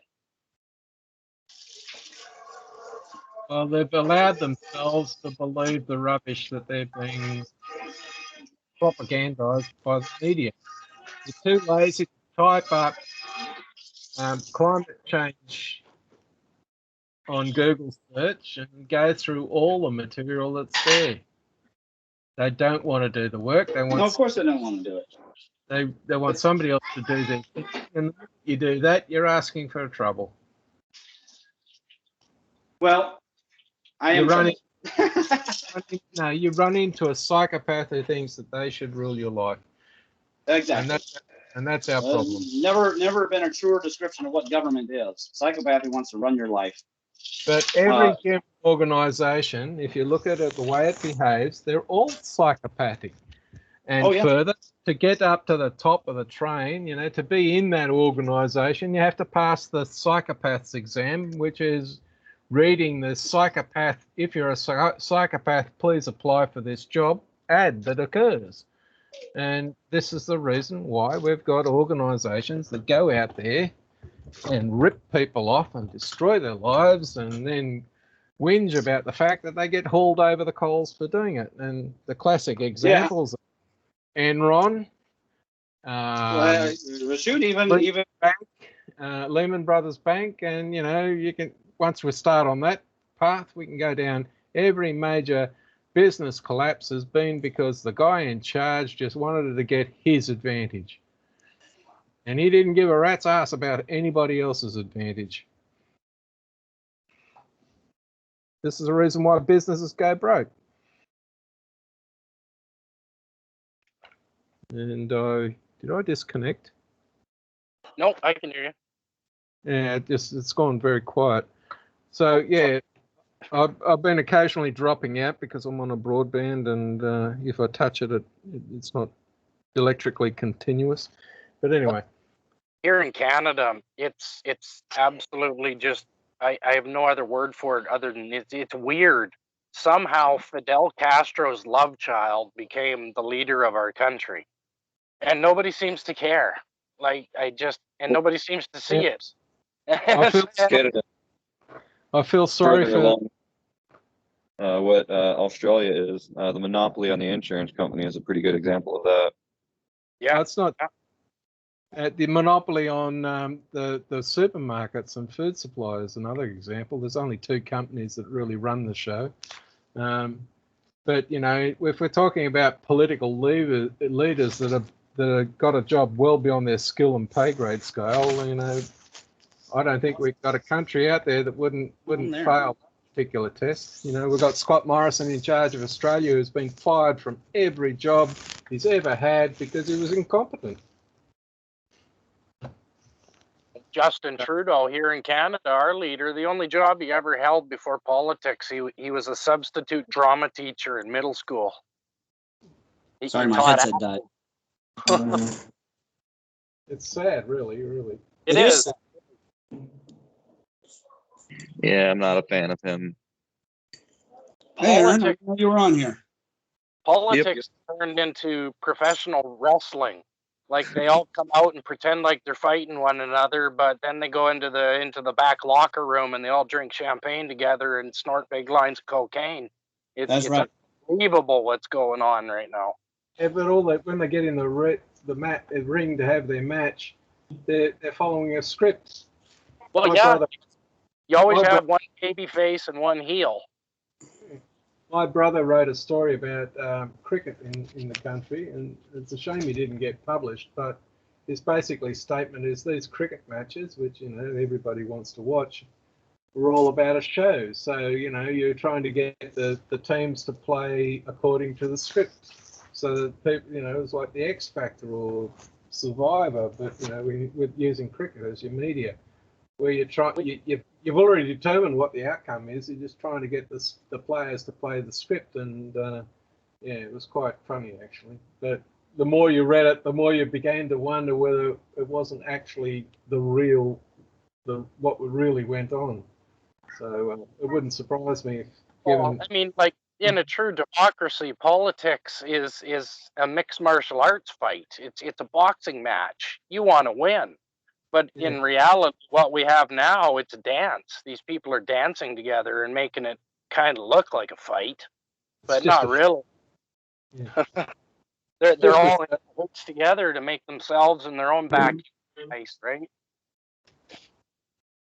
I think democracy is not the way it's mimsically weak, because the majority rule, so to speak. Majority of people are stupid, so they don't know what they want, because they're all taught and brainwashed what they're to believe by the various institutions and things. And so to continue with a democratic model moving forward doesn't make sense unless you can bring up the overall intelligence of the people. And so that's why I think a republic would be, which is the baseline of what the United States was originally founded on, to where you have people that are held accountable to the general populace, but yet they're to make the proper moves and things of that nature. But when you get to a point to where the people aren't held accountable anymore, that they have completely separate rules and regulations, then the whole system breaks down. I was having a conversation this morning about how I can't remember the law or the principle, but the Celts actually believed that the higher in class or position that you have, the more severe the punishment needs to be if you were to break one of the underlying rules. So, for instance, if you are a king or a queen or something like that and you steal, there's absolutely no reason why you should ever need to steal, because you should have proper amenities of a king or a queen.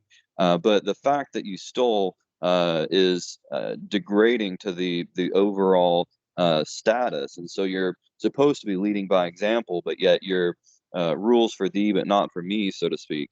And it just breaks down the whole system. But no, that's a great system. That's somewhat the Aboriginal system as well. I mean, if the chief messed up, they chopped his head off. You know, the Incas did the same, the Mayans, and probably a lot of Native American tribes through America. And your statement is incredibly intelligent too, because it's exactly what Socrates said the moment democracy was invented. Was the failure of this system is when you have an uneducated, dumb populace. They're going to vote in really dumb leaders. And for democracy to flourish, you need a very highly educated, very critical thinking populace. But it doesn't matter what the system of governance is if the rules that apply to the plebs is not enforced and enhanced and applied to the rulers, you're always going to have this trouble. And all societies that fail go through this same process. And there's a claim out there, I forget the publication details, but every 200 years, any given cultural society undergoes an internal revolution or an external war.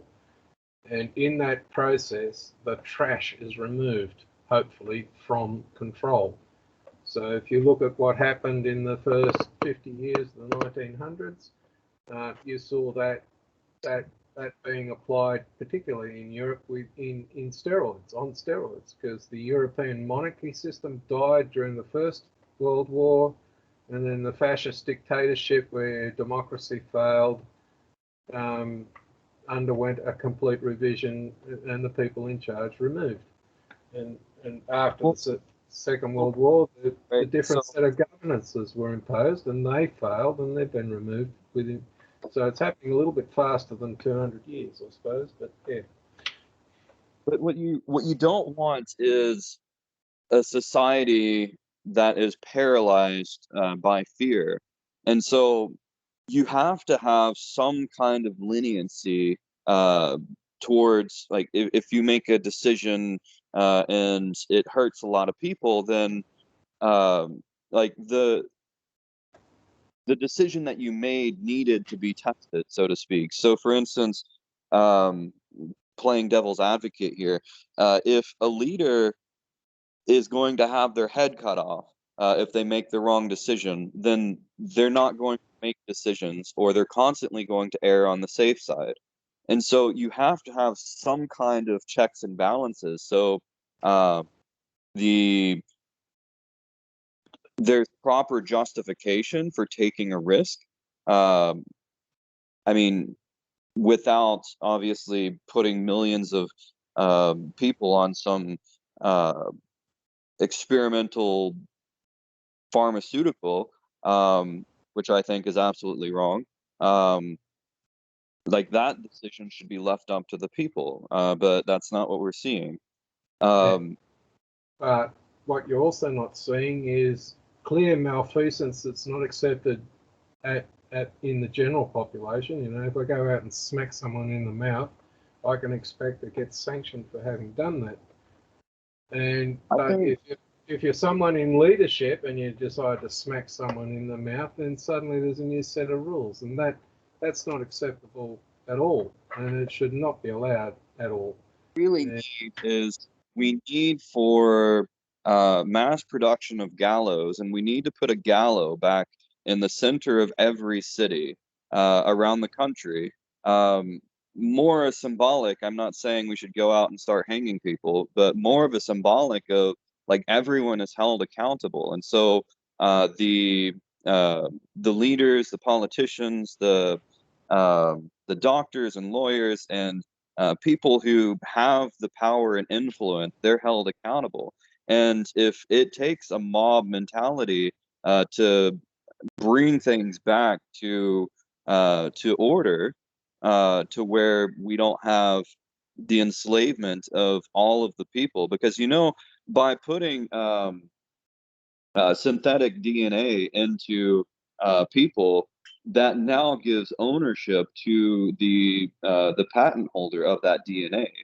Same as if your genetically modified crops, if you were to actually seed, so you take genetically modified crops and then somehow you get it seeds the next year, then that's illegal because you didn't buy your seed from the company who owns the patent to that DNA. So by inserting synthetic DNA into people, you now have the ability for ownership of people again, which is completely wrong. But at some point, the mob mentality will overthrow all of the chaos. It will, but, you know, if you look at what happened in France from 1779 forward, they had 30, 40 years of total chaos where really bad things happened.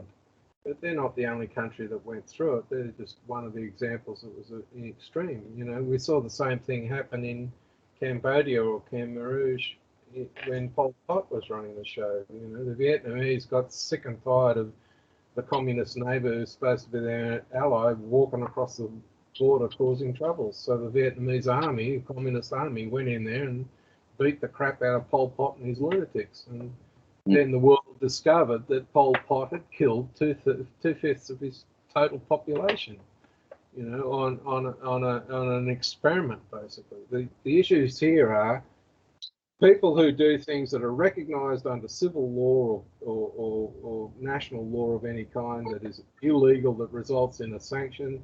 That applies to everybody without exception.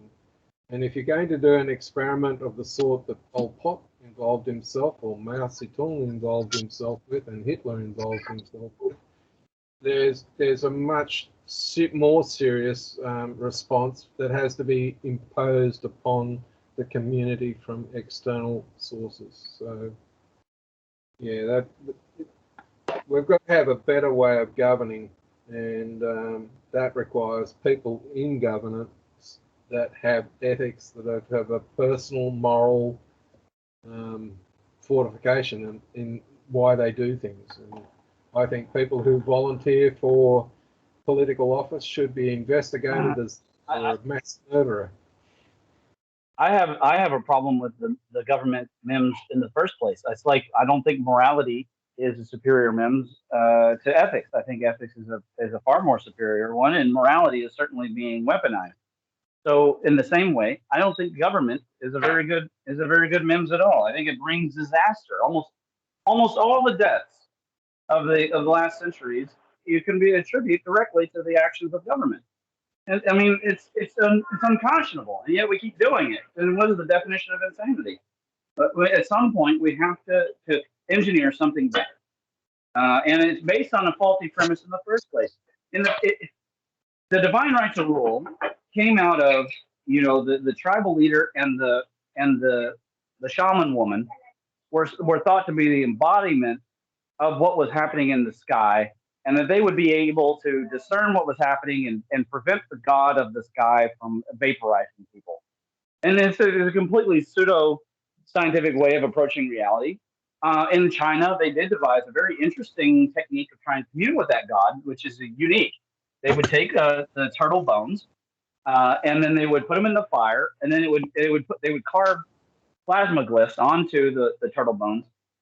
They'd toss the question into the fire. It was very simple. It'd be like, God, us, plant, harvest, something like that. Then they'd toss it in the fire. The fire would make it crack. And then the shaman lady, the Wu, she would read the cracks and discern whether or not the god, and it's based on the sound and the direction of the crack, because they would pose like a polar question, say yes or no. And then they would get an answer, and then they would, from there, make their decisions. I mean, that's at least some kind of scientific thinking.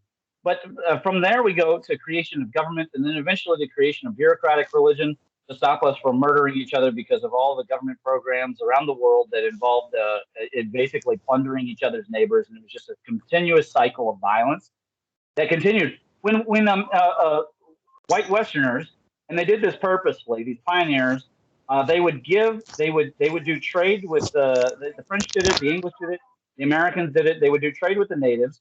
They would give them fire, water, and boomsticks, knowing that they would leave and then go murder their tribal enemies that they had for hundreds of years, thousands of years. That'd be the first thing. They get whooped up on some bourbon or whiskey or whatever, and then they go off and shoot all the other tribe that didn't have horses and firearms. And they did this on purpose. And so everybody was awful. And to continue to utilize a design such as government, I think is pure insanity. It's based on a religion to authority, and I'd like to know where their authority is. I mean, there's no one above me but God himself, but the Lord himself. I would tell Donald Trump to his face exactly what he did wrong.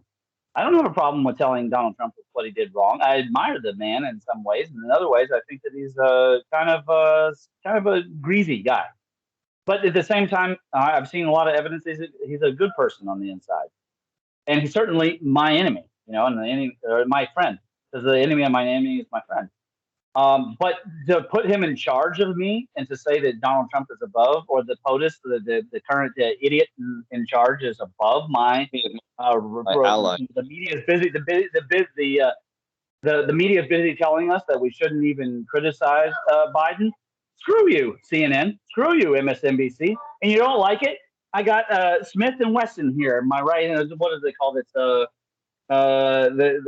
Des and Troy, and my right and left fist.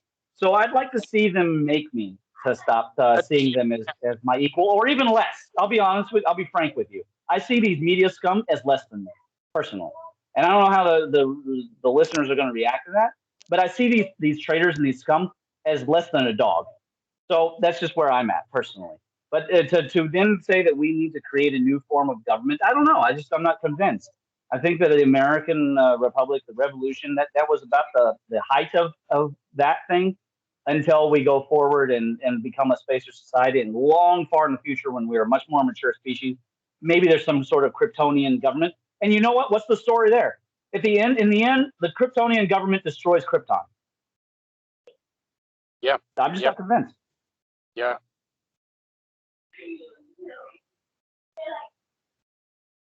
Yeah, I'm not convinced. Sorry to get on a bent there, but that's the way I am. Well, you get me going, I'm going to go. I need the law of one, if you're saying God made all men, but Sam Colt made all men equal. Amen, brother. I think there's serious risk that we're going to slip into dystopian civilization within the next year. No 2, 3, 5 years out, within the next year, we could very seriously slip into dystopia. And I think Australia is already getting that way with a lot of. And now France, our old ally, we keep having to rescue them, but France, for God's sakes, this time we're not going to be able to rescue them. They're on their own. But other parts are like where I am in British Columbia. Since we got flooded out, like all the COVID crap went away. Like I'm not vaccinated, and I was going in and out of malls and everything else with my daughters over the holiday season. And I think I did get the COVID actually because I was sick for about a week, but it was this, a cold, whatever. But yeah, our bigger cities though, like Winnipeg is locked down tight. People are freaking out. There's lineups all over the place to get tested, and then when is it going to dawn on them that they're being duped? I mean, how many times do you need to be duped to know? It's bad. And like another big problem is like probably about 40% of our healthcare workers or doctors and nurses, they refuse these vaccines too. So they were fired. They've been removed. They've lost their jobs.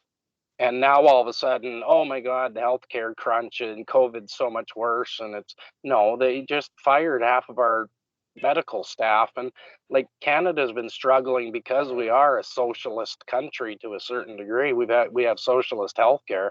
Like we've been short on beds and had lineups since the 1980s. Like they are completely imploding our healthcare system here on purpose, and it's a farce. They're trying to blow this into something that it's not.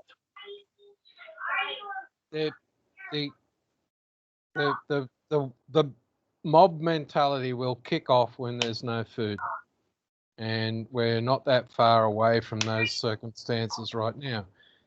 When it comes to Australia, they test all their brand new technology they want to sell to the world in Australia first. So what's going on at the moment here, and it's not just a one-way street for the guys that want their new system, is that the supermarkets are now not being stocked because the people who supply the supermarkets, who transport the stuff around, are not available because they're all ill because there's a new version of COVID doing the rounds, and it's been a complete mess of management by government. I doubt it's because of the Omicron. I'd say it's the flu. It has never gone away. Yeah, it's quite the real issue is that the medical services that everybody expects to have available are not up to the job, and they've never been up to the job. But you know what? They wouldn't be that bad off if people were healthy. And people aren't healthy because they've been letting Coca-Cola and McDonald's tell them what health is. Yeah, and of course, you do that, and then you go to your doctor and ask them for some poison that you think its effect is to thin your blood. That's not it. It's rat poison, and it happens to have the side effect of thinning your blood, which is keeping you alive, which basically means you're living on borrowed time. Consider yourself to be Lazarus. You're on borrowed time. But it all comes back to being lazy, and we want somebody 100%. Else. We want somebody else to grow our food so that we can go in and just pick up what we need. And we'd like somebody else to cook it for us and prepare it for us. So, that stuff's available because we're too lazy to grow our own food, prepare our own food, cook our own food, and then eat our own food. We want somebody else to do it. And when that solution disappears, we whinge about it. Nobody gives a rat's ass how much something costs, providing it works. It's only when something fails that everybody starts whinging about money and how much it's costing. Australia wanted to have more new submarines, so they got a contract out there and $90 billion was allocated to it, and the supply didn't work. Now, whether it was because the current government wants to, be palsy-walsy with the Americans and told the French to go shove it, or the contract wasn't delivered, doesn't really matter. The simple fact is, billions of dollars have been wasted on something that didn't work. And it's all because politicians buggered around with the contracts. And this is not unique to Australia. It happens in every country in the world, including the communist ones. The only difference is in the communist ones, if you bugger it up that bad, you just disappear. You're never seen again. So yeah, there is. I am going to hit the stop on this guy, and this is going to be episode 22. I've already put up the first three parts as 21, A, B, and C. They may be out of order. I don't know. I tried to go in the order, and I uploaded them in the order, so hopefully the timestamp got them correct.